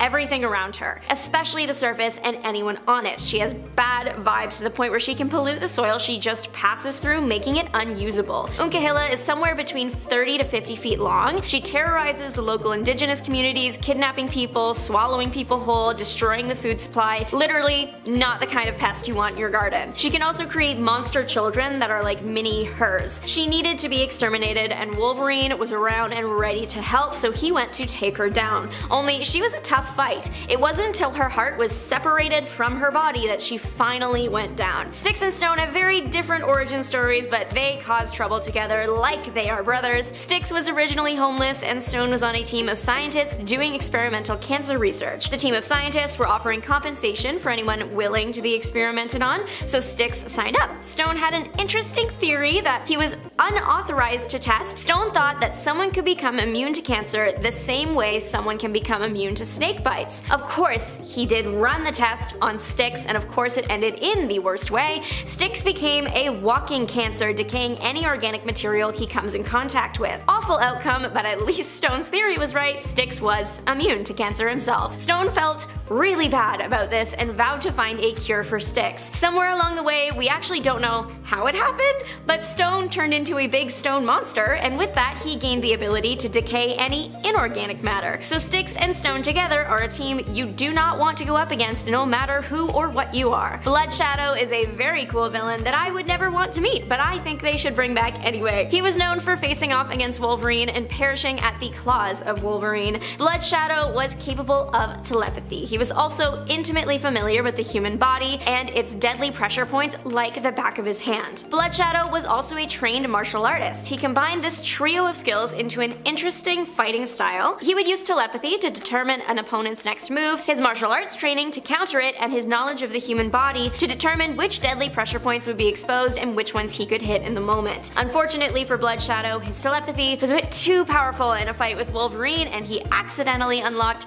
Wolverine's base feral battle animalistic instincts. No one can survive those, not even Blood Shadow. Headhunter started out as nothing more than a con woman, but using her powers of persuasion, she became the most powerful woman on Wall Street. She is deranged, and I mean that with everything in me. Headhunter is obsessed with Namor, so obsessed she kidnaps him and puts him in her wall of heads. You know what hunters do with animal heads they take as trophies? She did that with the people that crossed her on her journey to the top of Wall Street. She also has the ability to mesmerize people and control them, so that also has helped her in her journey to the top of the financial world. The wall was eventually destroyed, and it turns out all the people were actually just catatonic, put to sleep by Headhunter's mesmerizing powers. Headhunter also has little knife fingers, and she wears a lot of suits. The powerful villainess known as Verna once tried to destroy all spider people. Y'all, I've been waiting for the chance to talk about Verna. Verna is from Earth 001. She comes from a family that has dedicated their lives to traveling across the multiverse, hunting down and exterminating all spider totems. The family goes by the Inheritors. Like a leech, they parasite powers from other people, feeding on their life forces. The Inheritors eventually locked in on the spider totems because they wanted to defeat the spider deity of Earth 001, so that means it has to be every other world's battle too. They went up against an army of spider people. The odds were never in their favor. Verna and her family were left on a super radioactive Earth, Earth 3145, and were trapped there forever as they are sensitive to radiation and have to stay put in a tower. Verna ultimately passed after escaping said tower while trying to get her father's soul that was trapped in a crystal. Verna's main power is the life force energy absorption thing. Once Verna touches a person, even if she doesn't drain your life force all the way and you live, she can still sense you from almost anywhere, which is super creepy. Verna is also technically immortal. She doesn't age, she doesn't get sick, but she can be exterminated. If someone were to split her in two, she's done for. So overall, a pretty sick woman in all senses of the word, but the reason I have been waiting to mention her, one of my favorite movies when I was a little girl was Barbie Fairytopia. The main villain in that movie was La Verna, and she looks exactly the same as Marvel's Verna. Look at the hair and look at the names, they are the same. I am not saying they copied Barbie, but there are clues. Deathstalker was once a wealthy man from a prestigious family, then he decided to become a criminal. He invented something called the T-Ray or Time Displacer Ray. When used, it transports its victims to an interdimensional void for a few hours. When used, the ray looked really scary because it would make people dissolve before your eyes. It wasn't until hours later that you would find out the person was actually fine. In a fight with Daredevil, his gun exploded and it sent him to the limbo-like realm permanently. He eventually figured out how to get back to Earth, but the catch was he could only be here for up to like 5 hours before he was pulled back to limbo. During the 5 hours, he appeared like he was a phantom, and he really used that to his advantage, stealing tech and creating cybernetic death grip devices to put in his gloves. Including his Dead Ringer appearance, Deathstalker has appeared about 24 times. When it comes to superhero powers, I'm sure we could all list off a few for the mainstream folks. But what about those hidden powers that only pop up every once in a while? While I don't think I've read enough comics yet to know every single power for every single soup ever, I think I managed to wrangle some interesting info for y'all today. Question for you: what superhero ability are you absolutely positive that you're the only one that knows about it? Let me know in the comments and let's test my knowledge together. I thought I knew it all when it came to Superman, but I had my mind absolutely blown today. The Silver Age was a weird time for the Man of Steel. In addition to his usual superpowers of flight, super strength, invulnerability, heat vision, and super breath, writers often gave him a plethora of bizarre powers for individual stories. Whether it was using super muscular control to change his face's appearance, or using his super mind to telepathically control others, the pre-crisis Superman could seemingly do anything. You heard me right, I think it was in Action Comics issue 55 and various Golden Age stories. This guy couldn't just change the shape of his face, but in some cases his entire body. In early adventures he used to disguise himself as a disgraced sports player, an alien creature, all of which begs a pretty obvious question. Why on earth would he rely on a pair of nondescript glasses to hide his identity when he could just change his face? That's gonna stick with me. One of his most bizarre powers was the super kiss. Look folks, consent is a beautiful thing, and this is a weird gray area that launched my eyebrows into space faster than you could say kryptonite. Superman first used the super kiss in Action Comics issue 306, when he planted one on Lois Lane so hard it left her dizzy, flushed, and sweating profusely in the middle of the Daily Planet's Christmas party. While the rest of the planet's staff wondered why Lois couldn't suddenly walk, Clark was like, I'm going to congratulate myself on my secret tongue talents. His tonsil hockey talents were then showcased in Superman 2 when he planted a kiss on Lois to make her forget that they had shacked up in the Fortress of Solitude for a couple of weeks. Thankfully, this creepy superpower hasn't been seen since, because I'd be freaking out if it did. Has anyone ever counted how many versions of Wolverine's claws there have been over the years? They're one of the deadliest weapons in the Marvel Universe, and over the course of the character's history, he's seen nearly as many upgrades, alterations, alternate versions, and imitations of his claws as he changes his ever-shifting backstory. Of course, as the saying goes, some Wolverines are more deadly than others. The Fireclaw's version of Wolverine, imbued with the powers of Ghost Rider, not only looks amazing, but the idea of being slashed with those flaming claws is legitimately nightmarish. Considering the absolute havoc these claws have the potential to wreak, anyone coming face to face with this iteration of Wolverine is in major peril, including, a lot of folks. While the relative deadliness of some characters versus others can and should be debated, it is inarguable that a Wolverine with claws made of literal burning hellfire is one of the most dangerous creations in comic lore. Also, don't confuse them with his hot claws, which is a version that glows white and is super hot, and takes the deadliness to an entirely unparalleled level. Aside from being able to cut through anything and everything, this Wolverine would need to do little more than gently poke the average person with even the tip of one of his claws, and it would result in their immediate death. In the same vein as the Fire Claws, the Hot Claws have the edge because while the Fire Claws could possibly be difficult to be precise with, the Hot Claws allow Wolverine to be as meticulous with his kills as ever. Ooh! While we're on the topic of fire, did anybody know that Luke Cage can actually make fire? So ever since the popular show came out on Netflix, we all love him. We first saw him in the Jessica Jones show, then he got his own show, and we were like, heck yes. We know he's superhumanly strong, and being injured doesn't really faze him, but he can create fire. So in one scene we see him walk out of his bar, on fire, he's unharmed, but what we don't see is him being able to rub his hands together, create enough friction, and make flames. Okay, imagine this. If Luke Cage holds, say, a pencil or a stick of wood, then by sliding the wood through his hands, the wood would catch fire because of friction. It's the same premise as cavemen making fire, or how Tom Hanks made it in the movie Castaway. Luke's ability to make fire could have aided him in several situations, or just like, could be fun for a campfire. Okay, either I fell asleep during the Thor movies, or I just somehow completely missed his pet goats? Curse you, MCU, for taking away an element of this character that would only serve to make him more of a Disney princess than he already is. Much of Thor's powers and arsenal comes straight out of Norse mythology. There's of course his weapon, and his much more infrequently used Belt of Strength that temporarily imbues him with even greater strength. Then there's his mystical chariot, which he can instantly summon to travel in between the 9 worlds. The chariot is unique because it's driven by 2 large goats. Both of them have been shown to be extremely intelligent in various comics. Once Odin used the goats to summon reinforcements, while another time they saved Asgard's offspring when the city was attacked by invaders. One mythological aspect that hasn't carried over is that Thor often eats the goats before battle and then resurrects them the following day using Mjolnir. Okay, never mind that comment earlier about Disney princess energy. Eating your own pets is more Disney villain category and super weird. Oh, you know what? I know what I was thinking when I said Disney princess, and somebody forgot to tell me that Wonder Woman can talk to animals? Yes, I know, all her abilities are super cool, but talking to animals is so precious, and we've been robbed of that on screen. Technically, we saw a bit of this during Linda Carter's run as the DC heroine when she was shown speaking with a bird in one episode, and it's been a prominent Wonder Woman ability in the comics as well. So since she's a favorite of Zeus and other gods, these Greek gods granted Diana several superhuman abilities, and among them, the power to communicate with animals. So in the comics, you can see her speaking with like all types of creatures, tigers, lions, you name it. It's unlikely we'll get to see Wonder Woman speak to animals on the big screen anytime soon, since DC is restructuring at the moment, but despite being a rather obscure superpower among fans, it's so cool! Okay, let's move away from the big guys for a moment and focus on a personal favorite hero, or villain depending on your point of view, Homelander. So in the boys comics, his powers include heat vision, super strength, durability, flight, super hearing, and enhanced vocal cords. He also ages more slowly than a normal human thanks to Compound V. He also has X-ray vision, which enables him to see through anything except for stuff that has zinc, which, haha, I see that Superman nod.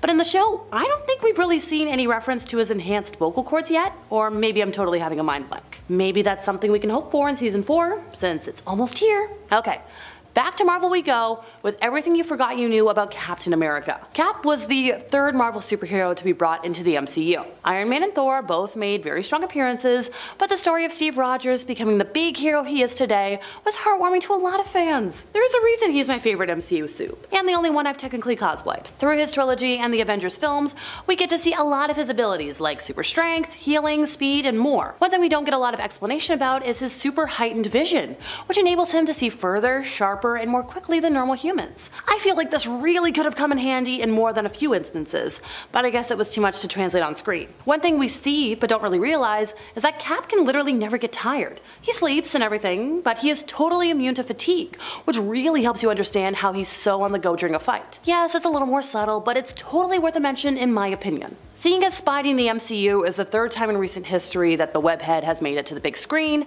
I'm pretty sure people who aren't Marvel fans know the ins and outs of Spider-Man's most basic abilities. Heck, back when I knew next to nothing about superheroes, I could name a few of them. But today I learned about a handful that I'm surprised haven't been brought to the screen more. One thing we're very rarely shown is his ability to communicate with spiders, similar to how Ant-Man communicates with ants. Since he has all their climbing, webbing, and heightened senses, it adds up. I know arachnophobes everywhere just shuddered, and well, I'm right there with ya. Still weird that someone who is a spider in every other sense of the word hasn't really been seen talking to the creepy little buggers. Okay, how about in the comics, Peter actually has premonitions. As someone who is always fighting crime and evil, I'm betting this comes in handy for not being fired at or injured. I think he might have used this ability in Infinity War, which is why he seemed so panicked and knew he was fading away, but I'm not positive. Hey, Kevin Feige, wanna weigh in? Please? Another curious one that I'm surprised isn't used more, his ability to grow extra limbs. He might be able to do a lot, but extra limbs aren't as helpful of a skill as one might think. I don't think this has happened in the MCU, but back in a 1971 comic, Spider-Man one day woke up with 6 limbs. Eventually he was saved with an antidote made by Dr. Kirk Connors, but damn, I think it's safe to assume he didn't go to high school that day. Oh, and before I forget, at one point in the comics, he actually had fangs and even stingers coming out of his hands. Eventually he realized that it was a bit much. Too much spidery and less human, so he was like, okay, we're done. Which, smart move, dude. One lesser known ability about Loki is that the guy can freaking fly. His power of manipulation allows him to levitate, meaning that, technically speaking, he can fly! I'm not sure why he didn't pull this trick out while standing off with Thanos. Come on. Another surprising one, he has super speed abilities. As half frost giant, he has amazingly quick reflexes, thinking abilities, and agility, which means he can probably take down anybody he wants, he just doesn't want to. Ooh, almost forgot. He doesn't look like it with his lean figure, but he has super strength, just like Thor. Okay, he might not be as strong as Thor, but he's still a god and a frost giant, making him far stronger than any mortal human. As a trickster, he uses more of his intellectual powers than brute strength, so we don't get to see him lifting up a car or a building. But he can. Okay, how about I end today with a supervillain just to change things up? Did y'all know that Electro was able to control minds? Context, Maxwell Dillon was working as an electrical engineer, but when he was repairing a power line, he was struck by lightning, and that transformed him into Electro, one of Spider-Man's most dangerous villains and a member of the Sinister Six. With the ability to create and manipulate electricity, one of his hidden powers is the ability to mind control. Theoretically, since Electro can manipulate electric currents, he is able to control a person's brain by controlling their neurons. Neurons, or nerve cells, are cells in the brain that transmit and process data through electric signals. It's possible that in that attempt, Electro could fry somebody's brain, but if he focuses just right, Electro could easily be confused for a telepath. One of his favorite forms of attacks is to directly electrocute someone with electric energy blasts. But little does he know that the fight could be over without him breaking a single sweat. Ben Reilly's Spider-Man once fought a demonic train, a possessed train. I love comic book writers because how did this idea even happen? I'm obsessed. The train does have a title. It is the 666 train, of course, all aboard the 666 train. Doctor Strange's death and death of Doctor Strange Spider-Man causes a lot of problems as it resulted in the magic used to keep certain magical threats captive loosening their hold, so all of these bad magical things started escaping. Not good. If you were wondering why Peter Parker wasn't handling this, it's because he was in a coma. Felicia, or Black Black Cat was helping out because she didn't trust Ben that much to be a good Spider-Man, so lucky her. She also got to fight the demonic Polar Express. I think it's actually the New York City subway. The train is possessed, but it is also maybe like a portal to the underworld because there are dozens of demons coming out of it. The task was specifically to exorcise the 666 train. Ben and Black Cat succeeded by defeating all the demons coming out of it. I really hope this idea originated from someone missing their morning train one too many times. Okay, so this next villain antagonized a hero that I also can't believe exists and antagonized the villain right back. The Heckler was the hero. His powers are literally just be annoying. That's me. I don't know, I'm secretly the Heckler. The hero wasn't super popular, which means his villain's popularity is basically non-existent. They're also a little bit silly. Boss Glitter was the main antagonist of the first Heckler issue. Don't let the ridiculous name fool you. He is not a DIY king, he is a mob boss. A very dangerous mob boss with a little flair. I can't stress this enough. This villain looks ridiculous, but he is ruthless. He looks like a clown trying to impersonate Prince, but he controls the entire city with an iron fist. He uses old Mardi Gras masks to hide his face. The villain has a bunch of lieutenants that manage different parts of the city for him, and the Heckler keeps defeating them and throwing them in jail. So naturally, Boss Glitter wants the Heckler to heckle no more. When his lieutenants fail to end his comedy act, Glitter sends a bouquet of flowers with a bomb in them. The Heckler does still survive though, and we don't hear from Boss Glitter anymore. Not because something happened to him, but because something happened to the Heckler comics. They had bad sales, so it was cancelled after 6 issues. Boss Glitter does now live in my head rent-free though. His real name is Alessandro Hummer. I don't know why he chose Boss Glitter, never explained, maybe because glitter gets everywhere, I guess we'll never know. I do not personally know which Marvel writer sat down and decided to create a villain whose only power was juggling, but oh wow do I thank them for their service. Thank you Mark, thank you Elliot. Oddball is the character and he is, as stated, a juggler. That's it, that's his power. This guy doesn't have any special abilities other than really good hand-eye coordination. Oddball juggles dangerous things, so he is threatening. He juggles balls similar to like smoke grenades, and there are some with corrosive liquid inside. There are spiky edge balls, it's all very creative. There are more, but basically if you think the weapon can be made or put in a ball, he can juggle it. He was part of some bad guy teams like Death Throws. That was a team specifically made of evil jugglers. I am not lying, I promise you.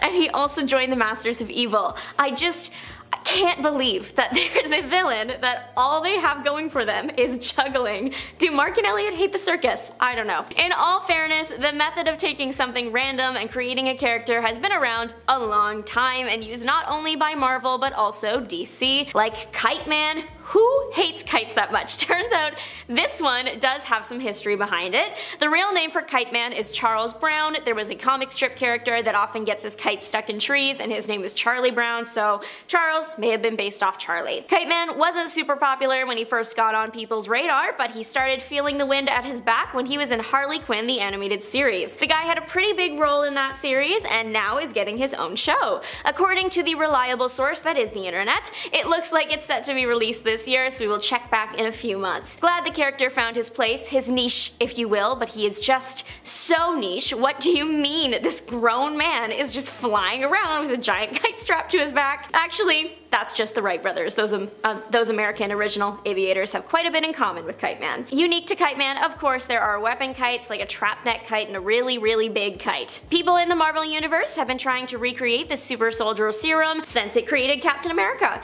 Not every trial goes well, and some go unbelievably poorly. Horace Littleton attempted to recreate the serum, but he wanted to add a little something. That something was, and since I'm not sure if we can say it here, take the first letters of long, slow, down. Okay, first letters of long, slow, down. Got it? I hope so.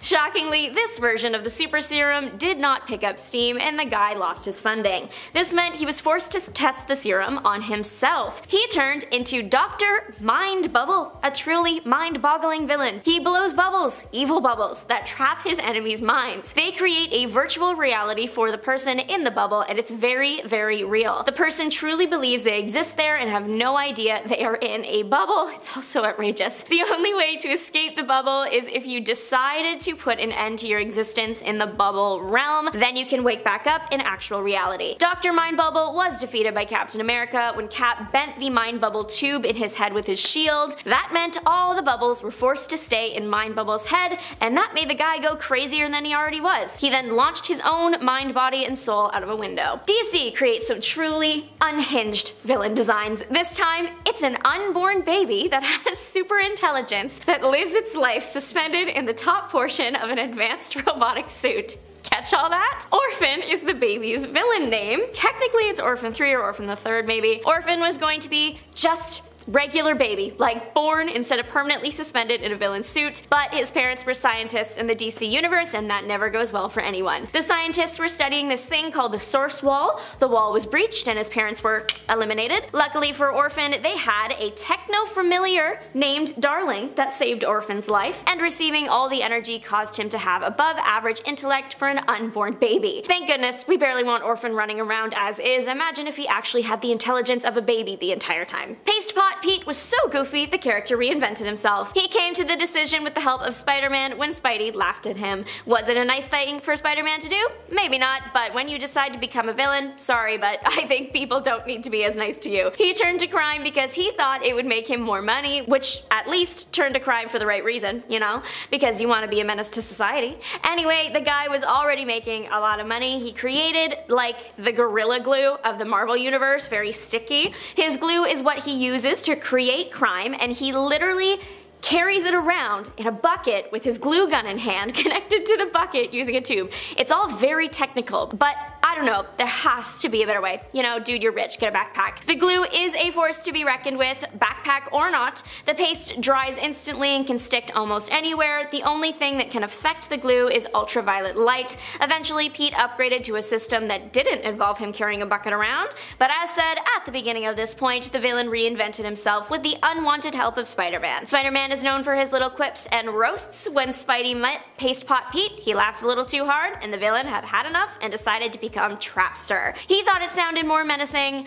I don't know if I necessarily agree, it kinda sounds like a board game to me, but y'all let me know what you think in the comments. Let's revisit a favorite villain of mine, Calendar Man. Every iteration of this character is fabulous, you can't deny that, I will not let you. His first, middle, and last names are all calendar adjacent. His name is Julian Gregory Day. Julian themes his crimes and his criminal outfits to different holidays. So for example, this past weekend we probably would have had an evil Easter bunny roaming the streets hiding little evil eggs. The first version of Calendar Man was probably meant to be a ridiculous sort of joke villain, but DC is in the rewriting era and gave this guy a bit more depth and also totally changed his look. I prefer the old one that was looking camp right in the eye, but I guess the man with the calendar tattooed around his head is also fine. Calendar Man does not have any superpowers, I guess, but he is very good at inventing. He always has a new gadget to perfectly match the holiday or event he is emulating. He also, before they backstoried him, he always had new outfits. This man's closet must be a department store, honestly. Probably the most outrageous version of the character, if everything previously stated wasn't enough, was a version of him from the Tom King run of Batman. That guy was a metahuman. A metahuman that would be reborn once a year when he shed his skin, so he was almost like a lizard. DC has had some controversial characters over the years.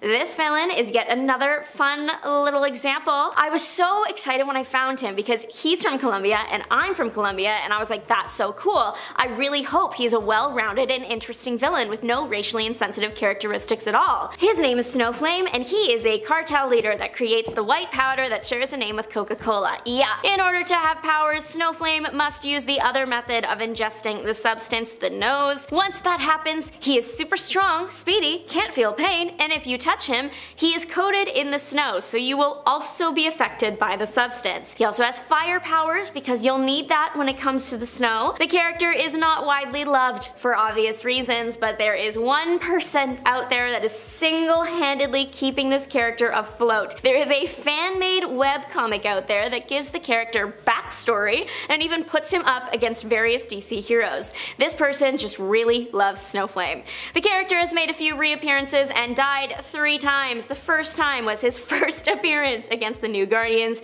He was in a shed that blew up. The second was a rebooted version of the character that met his end to a giant jaguar. And the third and current final time, instead of snorting his usual power-inducing stuff, he snorted a poison frog.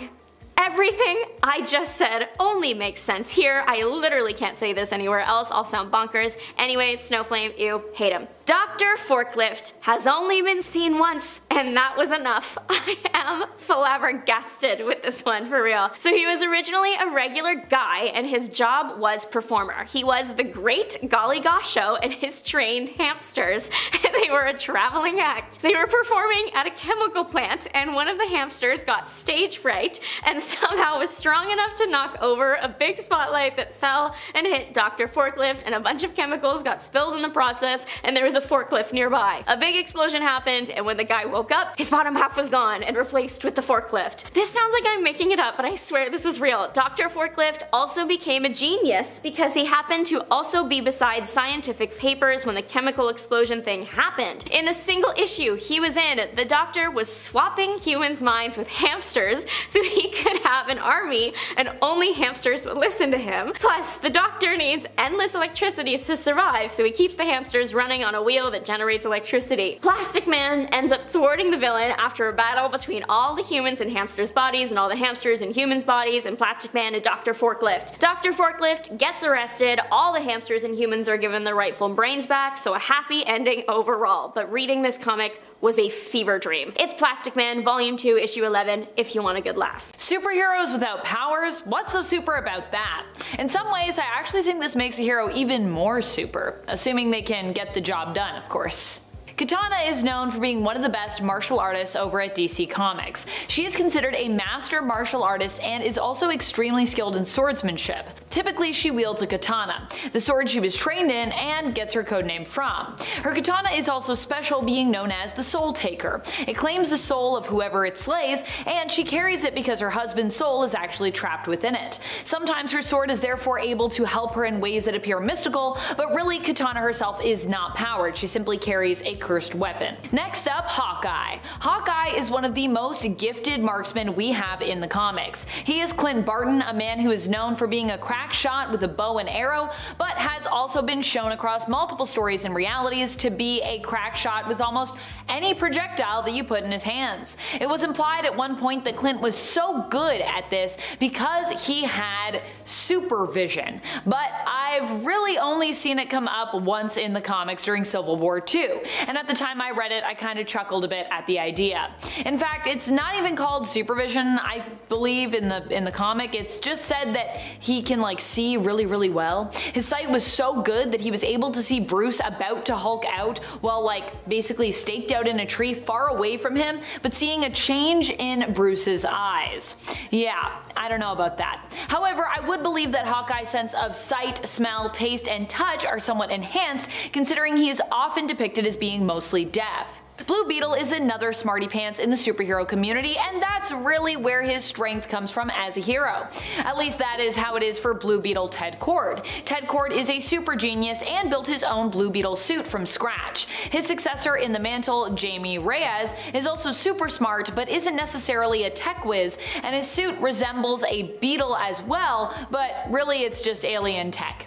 Both rely on their suits a lot to be heroes, and both do a pretty good job of beating up baddies thanks to their suits. Batgirl hails from the Bat family, which makes her one of the most powerful non-powered superheroes in the DC universe. I thought about putting Nightwing on here instead, but I decided against that when I considered that while Nightwing is super intelligent in his own way, especially in a crime lab, Babs has the added bonus of not just being a skilled crime fighter in a physical and strategic sense, but also of having been the person working behind the scenes in her capacity as Oracle. She's also a master hacker.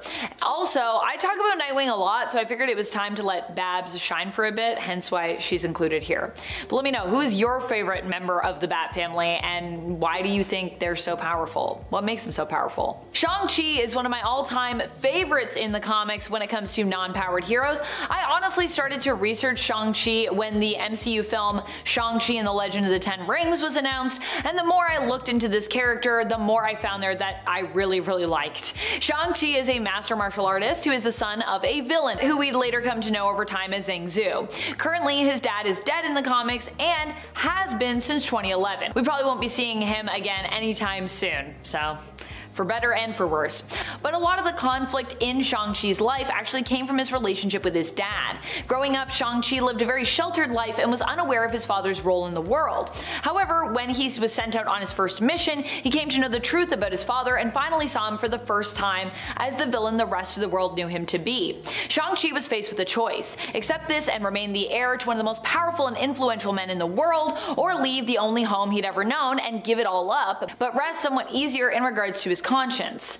He chose, of course, the latter, becoming a hero. Shang-Chi is a studied philosopher and insanely skilled martial artist, having been trained since birth. He's actually considered to be one of the best martial artists in the world, and has even learned to tap into his chi, or ki, in a way that makes him sometimes seem superpowered.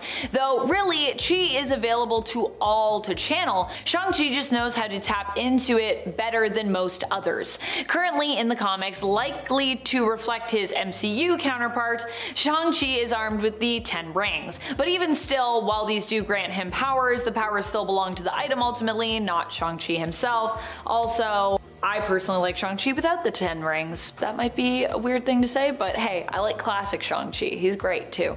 Some might argue that Iron Fist has powers because he is given the mystical ability of the Iron Fist, but he does also have to kill a dragon to achieve this, so yeah.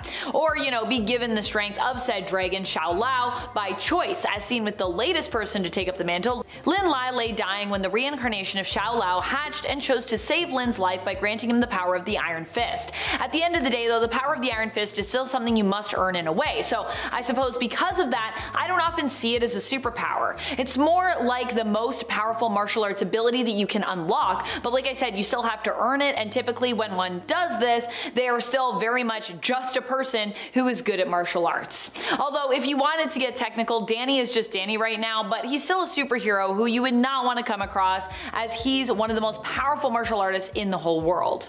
At least you wouldn't want to come across him if you were a villain. If you're also good, then I'm sure it'd be fine. Danny would probably just fist bump you. When it comes to street level heroes, this next one takes the cake as one of the best and also just honestly one of the coolest. We're talking about Moon Knight. I feel like Moon Knight is often highly underrated, which is also wild when you consider we're in a time when Moon Knight is crushing it in the comic world. Well, not in terms of what he's doing, as he did just die, but more in terms of his series and how well produced and written both have been. Shout out to Alessandro Cappuccio and Jed MacKay. MacKay in general has just been like on fire lately in the comic book world, and if you haven't read Moon Knight or Vengeance of the Moon Knight, you should check those out. Just do yourself a favor. It's a good time. Green Arrow is basically DC's version of Hawkeye, who we talked about earlier on. Or rather, Hawkeye is like Marvel's version of Green Arrow, I should say, since Oliver Queen came first, debuting in the 1940s, whereas Clint wouldn't show up until the 1960s in the comics. Not to say that just because Ollie appeared earlier, he's better than Clint, as obviously I've put him a lot higher on this list, but I would say that in terms of comic book marksman, Green Arrow has made more of a name for himself than Hawkeye has, whether that is because Queen has been around for longer or been considered more popular and therefore has done more while being more prominently featured, it's a little harder to say. It's probably a combination of both of those things though. Green Arrow is considered to be one of the greatest marksmen on the planet, and has also been implied to be a rival marksman even beyond the planet's boundaries, with him taking some pretty cosmic shots here and there. Usually he gets a bit of an assist. He's gotten an assist before from Green Lantern, but still, it's impressive. Iron Man is one that I always forget about when it comes to lists like these. I don't know why that is. When I first sit down and start brainstorming about who I want to be on my list, Iron Man just always seems to like slip through my mind. Now, I'm not a big Iron Man fan, so I mean, that could be why. But I actually have another theory for this. I think the more likely reason is because Iron Man just seems so super to me. Like, I don't think of him as not having superpowers, even though he really doesn't have any powers. How wild is that? Tony Stark is just a super genius of a man who uses his intellect to build unstoppable weapons. This puts him in a league with other insanely iconic individuals from comics like Batman, who is also known for his genius and his resourcefulness. And, you know, his access to usually unlimited resources, as with Bruce and Tony both, money is not usually an obstacle for them. But yeah. Speaking of money not being an obstacle and Batman, of course this list would not be complete without the most overpowered, non-powered superhero of all time, Batman. Batman is the king of being powerful without needing to rely on any powers at all. Across stories and continuities, he has used his wits, his skills, and strategies to take down giants. He's faced Darkseid and survived. He's fought against Superman and won, or almost won, depending on the story and the continuity that we're talking about, and also your interpretation of some of those stories. Batman is just a man, but the plot armor he wears, along with his skill set, his determination, and often his fortune. Dr. Doom is always a villain that many people already put on a pedestal. So of course, it makes sense that he would eventually get powers to match his status. This all went down during the 2015 Secret Wars event, when Dr. Doom was elevated to the status of not just Emperor, but God, becoming God Emperor Doom, after being the only person willing to challenge the Beyonders during the final moments of the incursion. When everything came crashing down, Doom took the power for himself and built a patchwork-like world out of all the alternate universes that had collided with one another.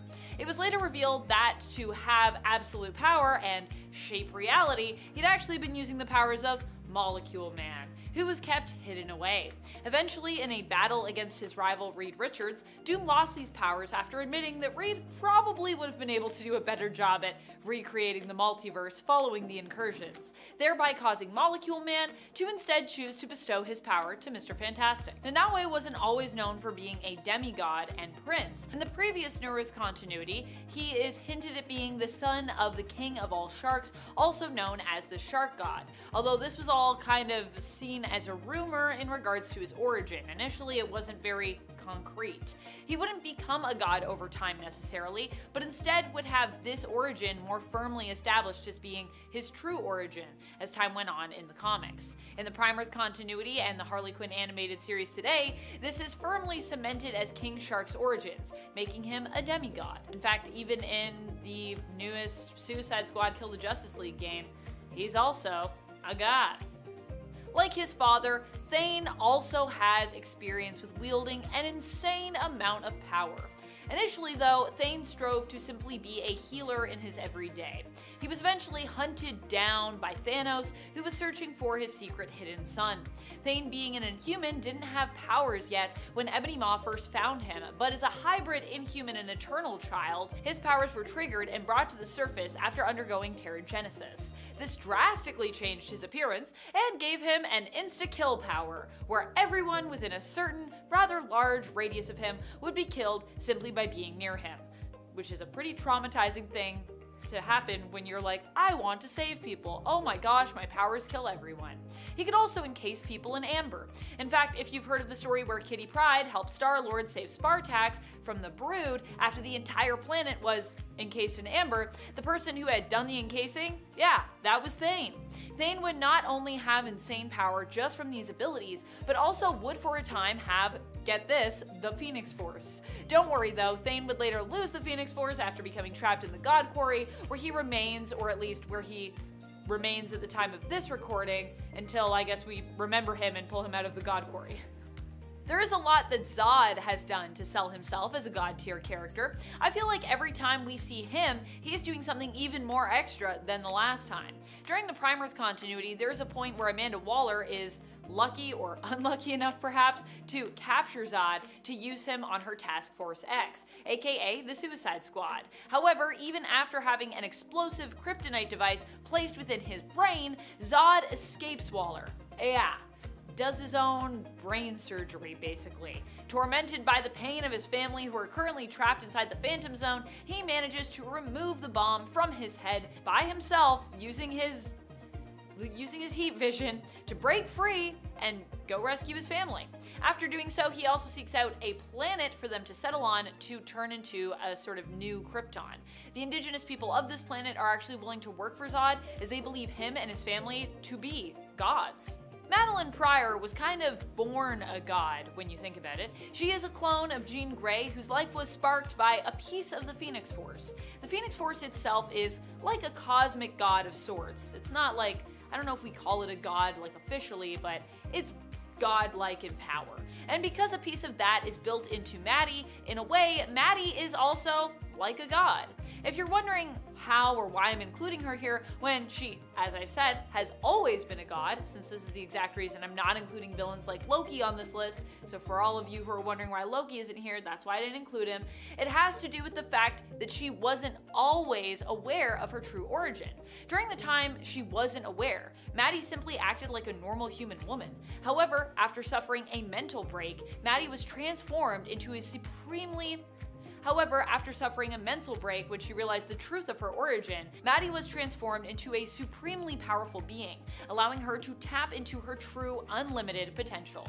Poison Ivy is a character who honestly should always be at a god tier, just based on her power set honestly, but there's only really ever been one point that I can think of where she decided to take things to that kind of level. For the most part, Ivy stays pretty confined to Gotham, giving Batman and the city trouble with her eco-terror, but not really extending much beyond Gotham's reach. Now and then, I've seen her also go to some other cities, I've seen her go on a crime spree with Harley in Metropolis as well, but really she stays pretty confined to a single city with her mischief. However, in the Tom King story, Everyone Loves Ivy, trauma caused Ivy to strike out and go bigger, much bigger, taking over the whole world through vegetables. Yeah, she mind controlled people through the veggies that they ate, and she used her control over everyone to basically make the world a better place and bring about kind of world peace, but of course at the expense of free will. A big no-no in the hero books. Ivy, however, was convinced to relinquish control by Harley Quinn, who Batman and Catwoman basically recruited to help them deal with this situation, and ended up giving up her influence and her power at the end of the story as a result. Owen Reese was just a normal man before he received powers that made him a god, or at least put him on that level. He was a lab technician when one day, fixing an atomic device, he just poked a hole through the universe and into the multiverse, accidentally reaching across space and time into the universe of the Beyonders, and tapping into a massive amount of power there. This power would put him on an omnipotent and omniscient level, allowing him to rearrange the molecules of matter and even energy. He could even do that with organics, although for a long time there was a psionic barrier in place so that he wouldn't do that, because it's pretty messed up, even for a villain. Molecule Man can also warp reality on a massive galactic scale. It's really weird to think of this next villain as a god, but even he has earned that status before in the comics. I know, it's crazy. And strangely, it's actually happened more than once, sort of. The other version of the character who was imbued with god powers was from an alternate reality, admittedly, but even in the main continuity, Joker has gone god tier. In this case, it all went down when he managed to trick Superman fan and often mischievous antagonist, Mr. Mxyzptlk. Mr. Mxyz only intended to give Joker 0.01% of his power, but instead, he accidentally gave him 99.99%. Yeah, yikes. Needless to say, Joker most definitely did not use this power to do anything good. Eating China as though it were takeout, yeah, super weird and super scary, and tormenting Batman daily and killing him only to res him the next day so that he could do that all over again. It should surprise no one that of course there was a time when Thanos became an almost literal god. When and where was this? In an alternate future that ended up being erased, but where CGR, aka Cosmic Ghost Rider, still hails from, even though it doesn't exist. This was a future where Thanos had committed to winning over Death's Heart by destroying not just half of all life in the galaxy, but all life in the galaxy. He had eradicated life down to the point that only a few people remained, and eventually only he did. This King Thanos, who was a ruler of the universe, brought in his past self to eliminate him. However, this reality was erased when the younger Thanos refused to do his older self's bidding, and despite all his power, still saw King Thanos as being weak. Rude. Cersei went from being a very powerful witch to being a literal goddess. How did this happen? Well, in Justice League Dark, we learned of the Witch-Marked, powerful women who had pieces of Hecate's power hidden away within themselves. Diana Prince, aka Wonder Woman, is revealed to be one of these individuals as we discover, who they all are, or so we think, as it's later revealed that Cersei was also secretly one of Hecate's chosen Witch-Marked.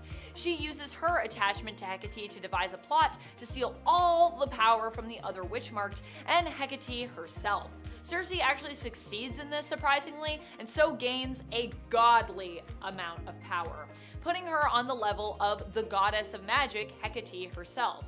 In fact, because there is no Hecate after that, she basically is the new Hecate. Pretty crazy. Grotesque was once a prince that lived in the underground realm of Subterranea. He is also so hard to kill. His first big fight that we got to see was against the X-Men. Grotesque was the last living member of his kingdom. An earthquake caused by Dr. Hunt destroyed the underground civilization, and of course, one survivor remained, Grotesque. He rightfully guessed that the above world caused the earthquake and came up to avenge his people. He learned of the earthquake machine and decided to use that to destroy the above world. He confronts the X-Men and the X-Men defeat him because Professor X used his mental power to stop the machine. Frustrated, Grotesque slammed himself into the machine to get it to work again, but that actually caused it to explode. The X-Men thought that the explosion killed him and Professor X. They were wrong. Professor X wasn't actually there. It was actually Changeling that had been pretending to be Professor X under Professor X's command, and well, Grotesque just can't die, so he went on to fight Miss Marvel. She also hit him with something that should have killed him. He survived and fought the Avengers, and then later Thor. In the Thor brawl, there was again a large energy blast that should have killed him, but didn't. Not really. His body was gone, but his spirit remained. His loyal captive followers, the Lava Men, took that spirit and put it in an impenetrable armor, and he went on to fight the X-Men again, this time in San Francisco. Nightcrawler found the cheat code to defeat Spirit Armor Grotesque. He took off his helmet. His spirit was released from the suit and dissolved. With his track record though, I wouldn't be surprised if Grotesque appeared alive in a few years. Pretty Boy is more than just a punk pretty face. He has some pretty cool cybernetic implants that can expand to be 3 times their length. If you don't think he is pretty cool, he can just use his mind control powers to fix that. He gets access to a person's brain using these fiber optic filaments in his eyes. Then he kind of reprograms you. Pretty Boy is known for his affiliation with Donald Pierce. He was a member of the mercenary group Pierce created called the Reavers. While on this team, he passed away for the first time. Big moment in every Marvel character's journey, but like most Marvel heroes and villains, his death did not stick and he was soon back in action. The second passing happened under the leadership of Deathstrike and he was put 6 feet under by Logan,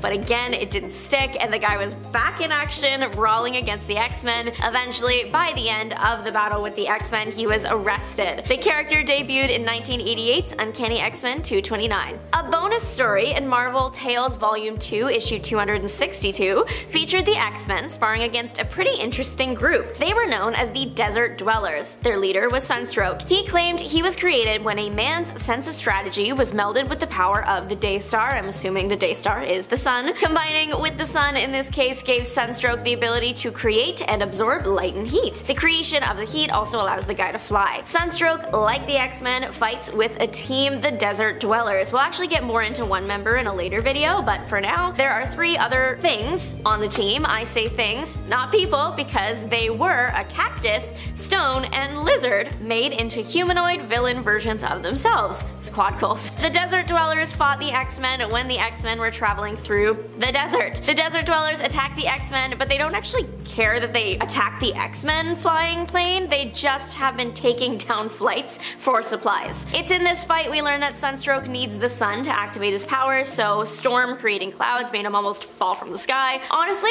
the Desert Dwellers are doing a pretty good job. Wolverine gets chucked into a mountain at one point, but the day is saved when Banshee shows up, screams, and the Desert Dwellers can't handle it, so they retreat. Collective Man is just so interesting to me. The villain is actually 5 people merged into one, specifically 5 brothers from China. When they merge together, they apparently gain a connection to everyone in China. You heard that right. Everybody. The connection allows Collective Man, as the brother mashup is called, to draw on power from any Chinese person they want. Drawing on 10,000 people one time gave the Collective Man enough strength to handle Sasquatch. It's not all sunshine and rainbows though. The brothers almost died from absorbing too many people's life forces at one time. I think that's karma right there. The brothers also have another very odd ability. They can make any Chinese person a clone of a brother and then merge with them. They have a hive mind, meaning they can mentally speak to just each other, but if they want to speak the old-fashioned way but are a few miles away from each other, they can just teleport to wherever their brother happens to be. It turns out you may need to prepare for trouble, make it double, as there are no rules when it comes to combining. You don't have to be like 5 brothers in one, you can go 2 brothers together, 3 brothers together, 4, 1, it doesn't matter. You can get different size of the villain persona. The brothers fought the X-Men when the X-Men were in town to look into Zorn. The Five made it very hard to do so as they created an army of themselves to attack the X-Men. I just can't believe the brothers merged together and are able to then call on the power of all of China. Okay, so in the Marvel Universe there is Man-Ape, that is M'Baku, but this ain't about him even though he is more popular. We are looking at Ape-Man, and also briefly touching on the concept of the Ani-Men. So Ape-Man was a human, Gordon Kiefer, that dressed in an ape suit. He had a pretty iconic start to his career. He tried to rob Stark Industries, obviously failed, and went to jail. But his ape thing worked in his favor. Criminal mastermind, the organizer, was starting something called the Ani-Men, a team made up of other animal or insect-themed villains. Ape-Man was a natural fit for the squad, and so Catman, also a team member, broke him out of jail. There have been many Ani-Men, but the team that started it off and surrounded Ape-Man was him,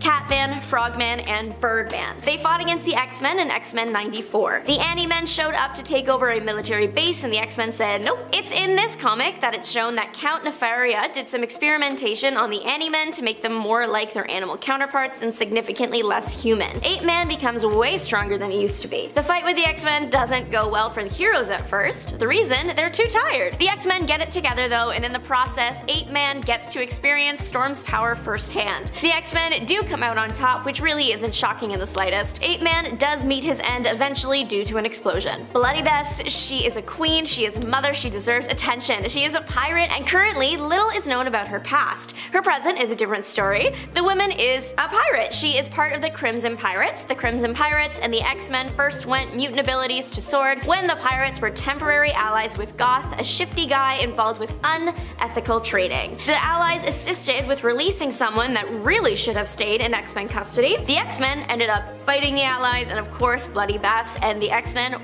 were winning, but there was some possession involved and the X-Men were captured. Bloody Bess was in charge of keeping that section of the team in check. The team was taken to this market and then things went south from there for the pirates. Goth was no more by the end of the battle and Bess, along with the other pirates, fled. The Crimson Pirates stuck together and worked as kind of like mercs for hire. Bloody Bess, as a pirate, is very good at sword fighting, but she also has telepathic powers. She once tried to use the powers to connect with Omega Black for an assignment, but instead let the Shadow King loose. The king possessed her fellow pirates and they attacked her. She called to Nightcrawler for help. They had a little thing going on. He arrived, the X-Men arrived, the X-Men also then got possessed, and Nightcrawler and Bess had to fight together to save the day. Last we know of Bloody Bess, she has dedicated her days to finding her old pirate friends. All in all, a very cool character on a cool team, and yet she has less than 10 appearances. She debuted in the year 2000 and her last appearance was in 2015, so hopefully she gets picked back up soon. Back when Hank McCoy, Beast, was being recruited by Professor X to join the X-Men, there was another guy who wanted to get Beast on his side. His name was Orlando Furio and he wanted to conquer the world. He wanted Hank on his side so bad, he kidnapped him and his parents. He used Hank's parents as leverage to get Hank to steal a mini energy reactor. The reactor was used to power a machine that was designed to create global disasters. The good news is the X-Men eventually arrived and made sure the machine would never even once be used, and they freed Hank and his parents. The machine exploded and the guy, Conquistador, was caught in the destruction and presumably also exploded. He really committed to the bit though, the Conquistador. He carries around a sword designed to look like what the actual Conquistadors would have had. It splits into a 3-pronged stun weapon that really hurts if its blast is directed at you. Not only does he dress like a Conquistador, but he managed to find a bunch of other people that were also willing to dress like Conquistadors to be his henchmen. He operates out of a building that was either from that time or built in that fashion. No one is doing it like him anymore. Bring back villains that had a theme and stuck to it like it was on sale at Party City. Honestly, I don't want to see any more villains that just wear all black and have pointy faces. I want camp, I want drama, and I want people to have a brand. So this next guy, his name is Thug, and that's what he is. He looks like a robot cowboy that has seen better days. Thug made a name for himself in the comics as part of Loeb's team. Loeb was very interested in the science behind humans turning into mutants even though they were born with no X gene. Thug assisted in Scalp Hunter's capture and along the way fought various X-Men. He came head to head with the X-Men again later during the Experience Substance promotional gala. Thug is not a mutant, he is a human cyborg. He had been working close to John Sublime and received cybernetic enhancements from him. Their purpose was to mimic mutant powers. They made him very hard to hurt. He was resistant to most attacks pain-wise, but you can clearly hurt the guy if the array of scars on him or anything to go off of. Probably the most interesting thing to me that would be just so useful when in a fight is the fact that Loeb was able to download info about the X-Men, who they are and how they fight, into his brain. He downloaded that into Thug, so Thug had a better chance at fighting them. Very cool. This Thug debuted in Uncanny X-Men 515 in 2009, but there are other Thug characters. They are green and they have no correlation to 616 Thug. The villain El Tigre debuted in X-Men 25 in 1966. His human name is Juan Moros, and he was a treasure hunter. Specifically, he focused on treasures from the ancient world. He is a menace. That is literally what he is described as on the cover of his debut comic. In that comic, he finds an amulet that belonged to the Mayan sky god. It gives him an array of powers like telepathy, telekinesis, and something called precognition, knowing if danger is coming or near. El Tigre with all these powers only exists when he has part of the sky god's amulet. When both pieces are put together, he just turns into the sky god. X-Men issue 25 explains this whole journey. In issue 26, we see a fight between the X-Men and El Tigre, with the X-Men trying to get the amulet off. They do, of course, succeed, and El Tigre is back to himself again and arrested. He later reappears to fight off against Khazar in issues 3, 4, and 5 of volume 2, but issue 5 is where El Tigre has met his match in the form of the Mystic Mist. The mist causes him to evolve to the state of death and he falls off a cliff. We do see a very old, very still body, so I think it's safe to say El Tigre is permanently resting. But you never know. The Neo race is made of super mutants, and we are looking at super mutant Salvo. He was part of the Neo war clan that brawled with the X-Men. It happened toward the beginning of the war between humans and mutants. The war kicked off when all the mutant powers were removed by the High Evolutionary, but you probably know that already. He survived the scrap with the X-Men. He didn't survive Magneto. He tried to attack him. He was torn apart. Why did Salvo attack the Master of Magnetism, one of the most powerful mutants? I don't know. If I were made of solid metal, which is what Salvo is made of, I simply would not have done that. I have a lot of questions about this guy. One thing about Salvo is the metal. He can turn into like guns on his arms and he draws the ammo from his body, but if he does that, would he eventually disappear? I have to wonder, because I imagine the only thing he has to draw from himself is himself. Is he just shooting pieces of himself? And would said ammo stay as metal forever, or would you be left with toes on the ground? I feel like these are valid questions, but would this mean he has a very powerful healing factor if he were to regenerate every atom he's lost in a fight? Lots of questions for a character that I will probably never see again. Street level heroes are often overlooked, but some of them can bring even the biggest threats to their knees. Moon Knight, for example. Moon Knight is a reliable and diligent hero when it comes to protecting the innocent people traveling the streets at night. While Moon Knight more often than not explores the traumatized complexity of Mark Spector's dissociative identity disorder, making him one of Marvel's grittier street level heroes, the origin of his powers as the first and high priest of the Egyptian moon god Khonshu make him actually an incredibly powerful supernatural hero as well. While we typically see him facing off against thugs or mercenaries from his past, we also see him face off against vampires, hell lords, Avengers level threats, and even single-handedly bringing some of the most powerful Avengers to their knees. Despite that, some of his best comic book moments are truly on the streets and come in Jeff Lemire and Greg Smallwood's run on the character, so definitely check that out if you have the opportunity. But speaking of Moon Knight, more recently Mark Spector actually found himself in the grave, and his mantle was taken up by Maximilian Coleridge, formerly known as Shroud. Max lost both of his parents right in front of him at the age of 10 years old, leading him to dedicate his life to combating crime. But unlike most heroes, Max actually went to law school, while also training as an Olympic level athlete and studying science. It was after graduating that he got really weird. Max joined the mysterious cult of Kali, where he became a master in a whole bunch of Asian martial arts and infiltration, but he also worshipped their dark goddess, Kal-El. When he had completed his training, Max was surprise branded with the Kiss of Kal-El,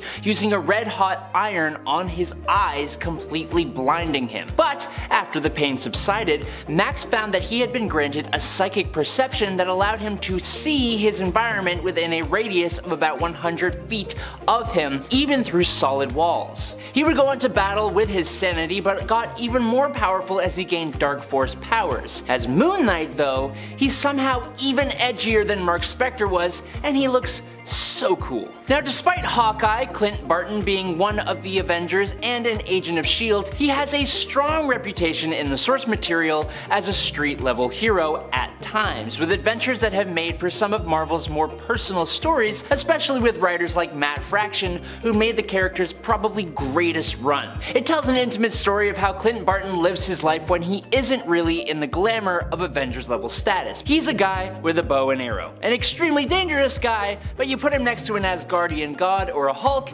and yeah, he doesn't look that impressive. There's a reason he is on the Avengers, and it's because Clint Barton is extremely capable. Watch him take out a room of guys by himself, and you'll see what I mean. Dick Grayson was not only the very first member of the Bat family, but for a lot of people, including me, he is the favorite. Born to a family of acrobats, orphaned, and then taken in by Bruce Wayne, Dick became the very first Robin, appearing in Detective Comics number 38 in 1940. He was the leader of the Teen Titans, and when his Robin career came to an end, he became Nightwing. He has gone on to take the Batman mantle a bunch of times, but honestly, it was in 1995 and 1996 when he received his own stories that he really became his own. He was given his own city, the decaying harbor town known as Bloodhaven, which was just north of, and honestly a bit more ruthless than, Gotham itself. It allowed him to be close enough to Gotham to stay part of the Bat family, as well as have his own city and series of adventures that, alongside his time on and leading various different teams, shows just how capable this former Robin really is. But speaking of former Robins, Dick Grayson's replacement as Robin was one Jason Todd. But while Nightwing became a pillar of the superhero community,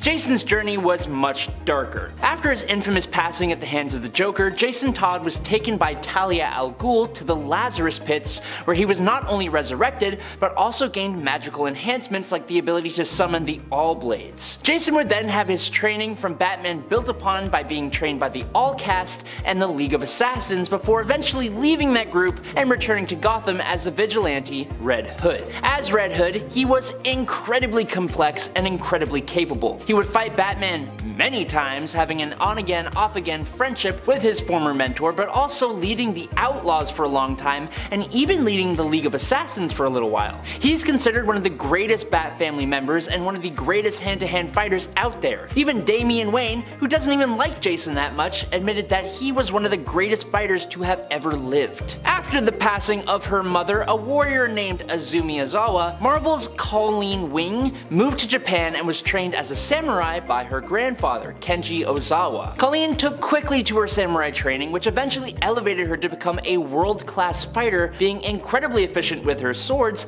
but also in time as a master detective. After she had completed her training, Colleen moved back to New York City, where she used her abilities to work with her father, Professor Lee Wing, and as a private investigator, which led her to working with other local street-level heroes, and even teams like the X-Men and the Defenders. Over the years, she has co-owned Nightwing Restorations and Daughters of the Dragon with Misty Knight, and plays important roles with all different versions of Heroes for Hire as one of the most dangerous people on the planet in Marvel Comics. With the resources of a Tony Stark playboy, access to the mystical realms, and knowledge on the same class as Doctor Strange, Danny Rand, the Iron Fist, is a character that doesn't always seem like he would be duking it out with gangsters and street thugs. Iron Fist doesn't let his privileges and absolutely massive skill set stop him from getting involved in the local communities that he cares deeply for. He's done a lot of good work for the streets of New York City alongside his best friend Luke Cage. Those who earn the Iron Fist title by defeating the ancient dragon Shao Lao the Undying are trained to be living weapons, and for Danny,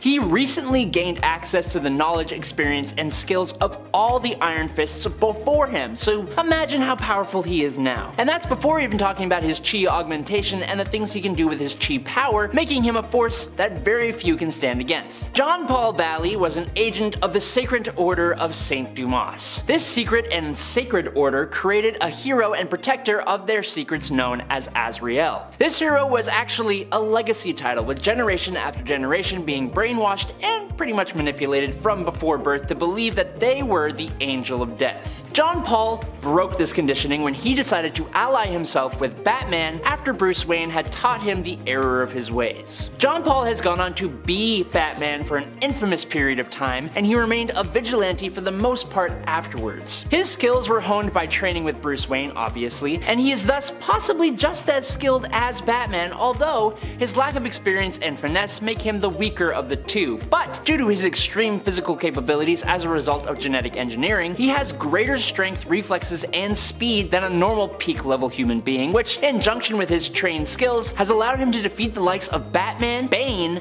Nightwing, and even be offered leadership in the League of Assassins by Ra's al Ghul. Second to last today, the original hero known as Thunderstrike was a guy named Eric Masterson. He eventually merged with Thor in the late 80s before fully taking up the mantle of Thor in the early 90s, and then eventually getting his own hammer and becoming Thunderstrike. Eric had a son, Kevin Masterson, but unfortunately due to his dad being increasingly involved with Thor, Eric began to lack in the father department, and so Kevin went to live with his mom and stepdad. Now eventually, Eric passed away after being possessed by the Blood Axe. His Thunderstrike mace was then taken by the Avengers and eventually given to Eric by Captain America himself. Given the Asgardian nature of his superhero origins, Thunderstrike isn't strictly a street level hero, but he feels very street level and is often listed as a street level hero. But Kevin has also been part of the Asgardians of the Galaxy and teamed up with the mighty Avengers. But last up today, Shang-Chi is one of, if not the greatest martial artists on Earth. He can take on multiple opponents at once and can even defeat people much more superhumanly powerful than him while he's just a regular dude. In fact, in the White Hot Room when the Phoenix organized a tournament to pick who would be the new Phoenix host, the only reason that Shang-Chi lost was because he refused to take a life. He's particularly skilled in Chinese martial arts, but his skill branches out to many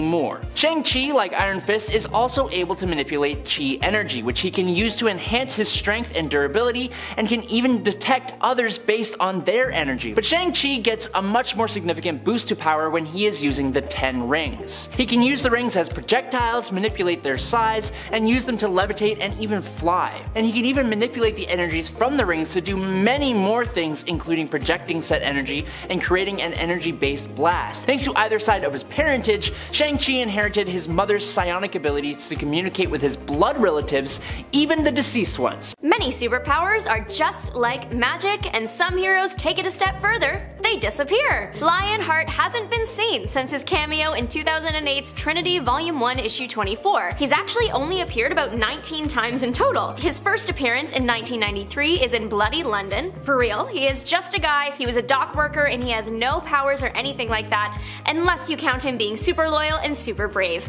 These two traits in particular made him the ideal candidate to defend England as part of a government operative. His impressive lineage was a bonus. He is a direct descendant of King Richard I of England, also known as Richard the Lionheart. Modern Lionheart's civilian name is Richard Plant. We know where the Richard and Lionheart came from, but his last name is from the royal house King Richard was in. He's super English. Lionheart's supersuit is a suit of armor with a big blazing energy sword. The armor lets Richard fly and makes him extra strong, but not strong enough to defeat aliens apparently, at least not at first. Joining up with the Justice League, they fought a bunch of alien parasites that were making London's rivers run red. This entire plot was called Bloodlines, and it will come back. Lionheart did get bitten by an alien, tragic, but he lived and continued to fight another day, still teaming up with the Justice League in the future. During the whole Bloodlines thing, most people who survived alien bites got powers, but it doesn't look like that happened to Lionheart. Did you know that being annoying is not only a talent, but also a superpower? The Heckler is the best at it. His special power is the ability to annoy anyone. anybody, which is true. It's annoying how he randomly appears and then disappears forever. His last appearance was more recent. He was in the 2021 series One Star Squadron. It was only about 6 issues, but it was a lot of fun. The Heckler is part of a team of heroes who could make these lists. They are basically on-call superheroes. You use their on-demand hero app to order. The Heckler is just funny. Everything about him.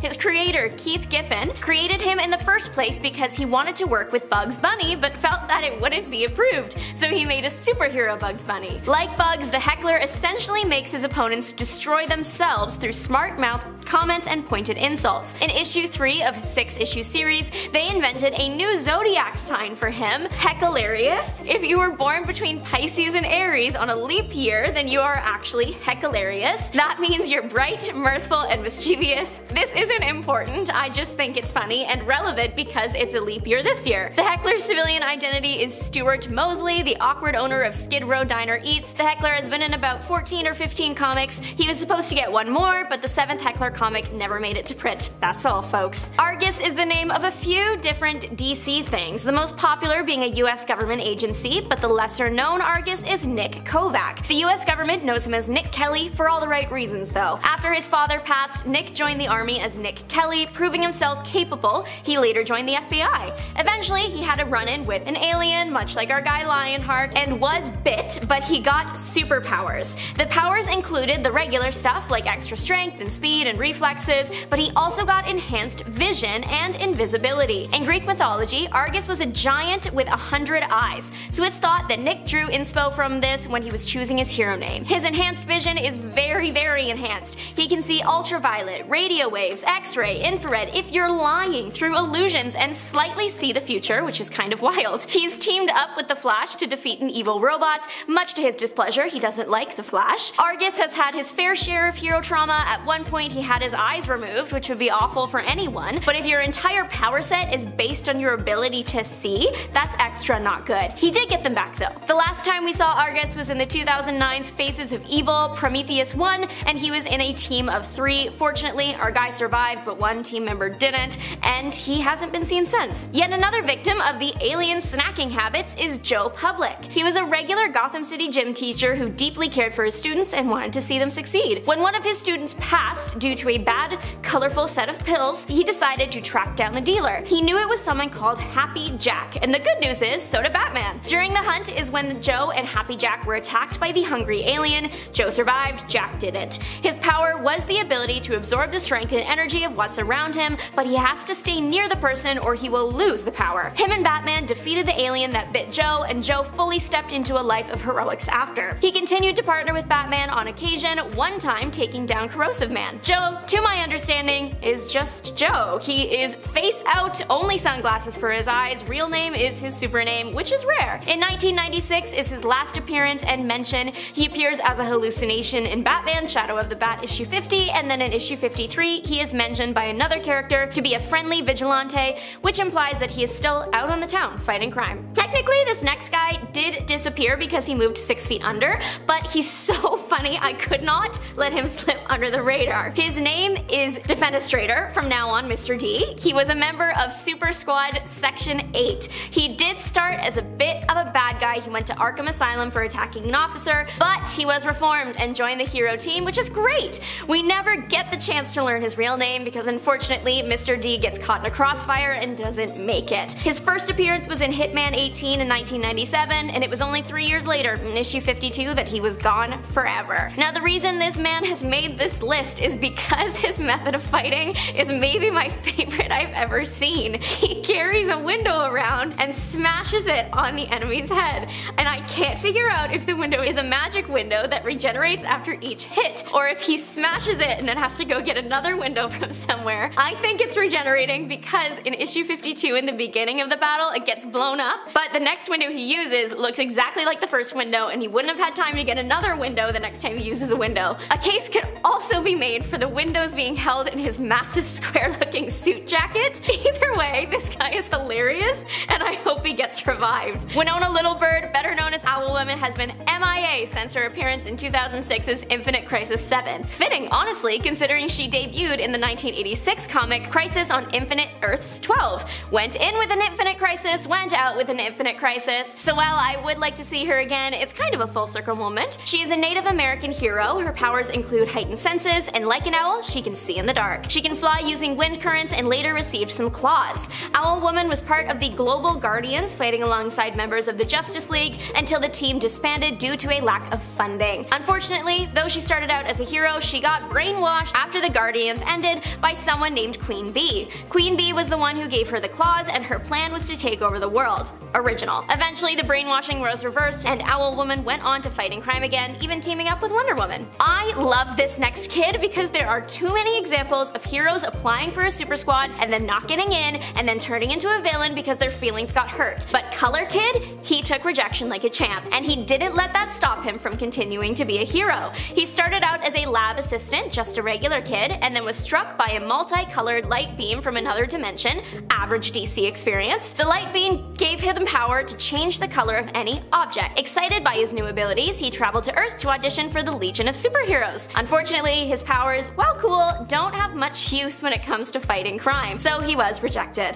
Joke's on them though, one time his powers came in very useful when he changed a kryptonite cloud from green to blue, changing its chemical nature in the process, which meant it wasn't harmful to Superman anymore. He later developed the ability to camouflage himself and even create a sort of fog around people by changing the color of the air around them, so please give my guy some credit. He was a member of the Legion of Substitute Heroes for a while, which is basically made up of a bunch of people rejected from the first Legion. His last comic appearance was in 1994, and he was featured on the animated TV show Legion of Superheroes, which ended in 2008. Latino hero Bushmaster is all about the reptiles and fighting crime. He's teamed up with the likes of Batman and Robin and been a part of the Global Guardians too. His civilian name is Bernal Rojas. He has no superpowers but is very intelligent. He started out as a world-renowned Venezuelan lizard scientist, so he's always been into reptiles. He brought this into his crime-fighting work by creating reptile-themed gadgets. To list a few, because I think they're neat: chameleonic camouflage, terrapin shell, and flying lizard wings, and more. During his time on the Global Guardians, he was also brainwashed, sad, but it's only a few battles later that he's back to himself. The really sad part is once he and the other Guardians parted ways, they are attacked and he doesn't make it. How could they do this to my guy? It happened in 1994's Justice League Quarterly Issue 17. He was around about 8 years before his departure, debuting in 1987's Infinity Inc. 34. There may even be a second Bushmaster somewhere out there. In Final Crisis, a new guy is seen in the outfit running around, but we don't know anything about him, so keep an eye out for Bushmaster Part 2. Crimson Fox is pretty unique. There have been 3 people to take up the name, and yet only 2 versions of the hero. The original first Crimson Fox was a pair of twins, Vivian and Constance. Their parents were killed by a pharmaceutical company. Vowing revenge, the sisters started a rival company and became the Crimson Fox.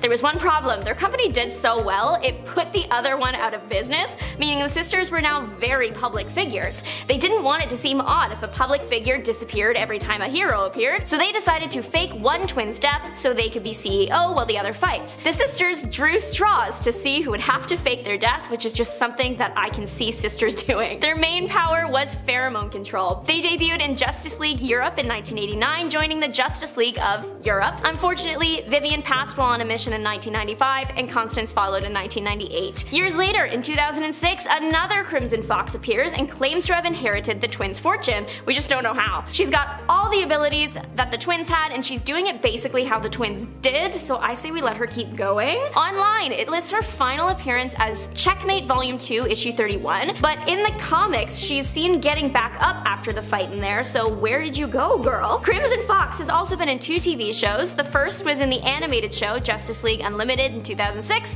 and the next was in the 2017 live-action show Powerless. Powerless would have been the last time a version of Crimson Fox was seen. A son of Superman and Wonder Woman is a big deal, so where did he go? Jonathan Kent II was born to the famous heroes in the reality we know as the Kingdom. He first appeared in 1996 in Kingdom Come 4. It's important to say that there are other Jonathan Kents. They are Superman's kids, but with other people in other universes, but this ain't about them. Today's Jonathan has got his parents' powers plus some bonus features. He can travel through time and between dimensions. The hyper-time time manipulation is where he took the inspiration for his name, Hyperman. He seems like he would be a big deal, but he's only had about 5 appearances. That could have something to do with his life story. He was kidnapped as a child from his reality and brought to the main reality by a villain wanting to destroy Superman. His parents and Batman eventually rescued the baby, but he disappeared. Turns out the evil guy had reached hyper time on his way there, so Jonathan slipped back in where he was watched by himself, an older version of himself, the guardian of hyper time. When everything settled, the baby was returned to his parents so he could grow up to be the guardian hero in the future. That was in Justice Society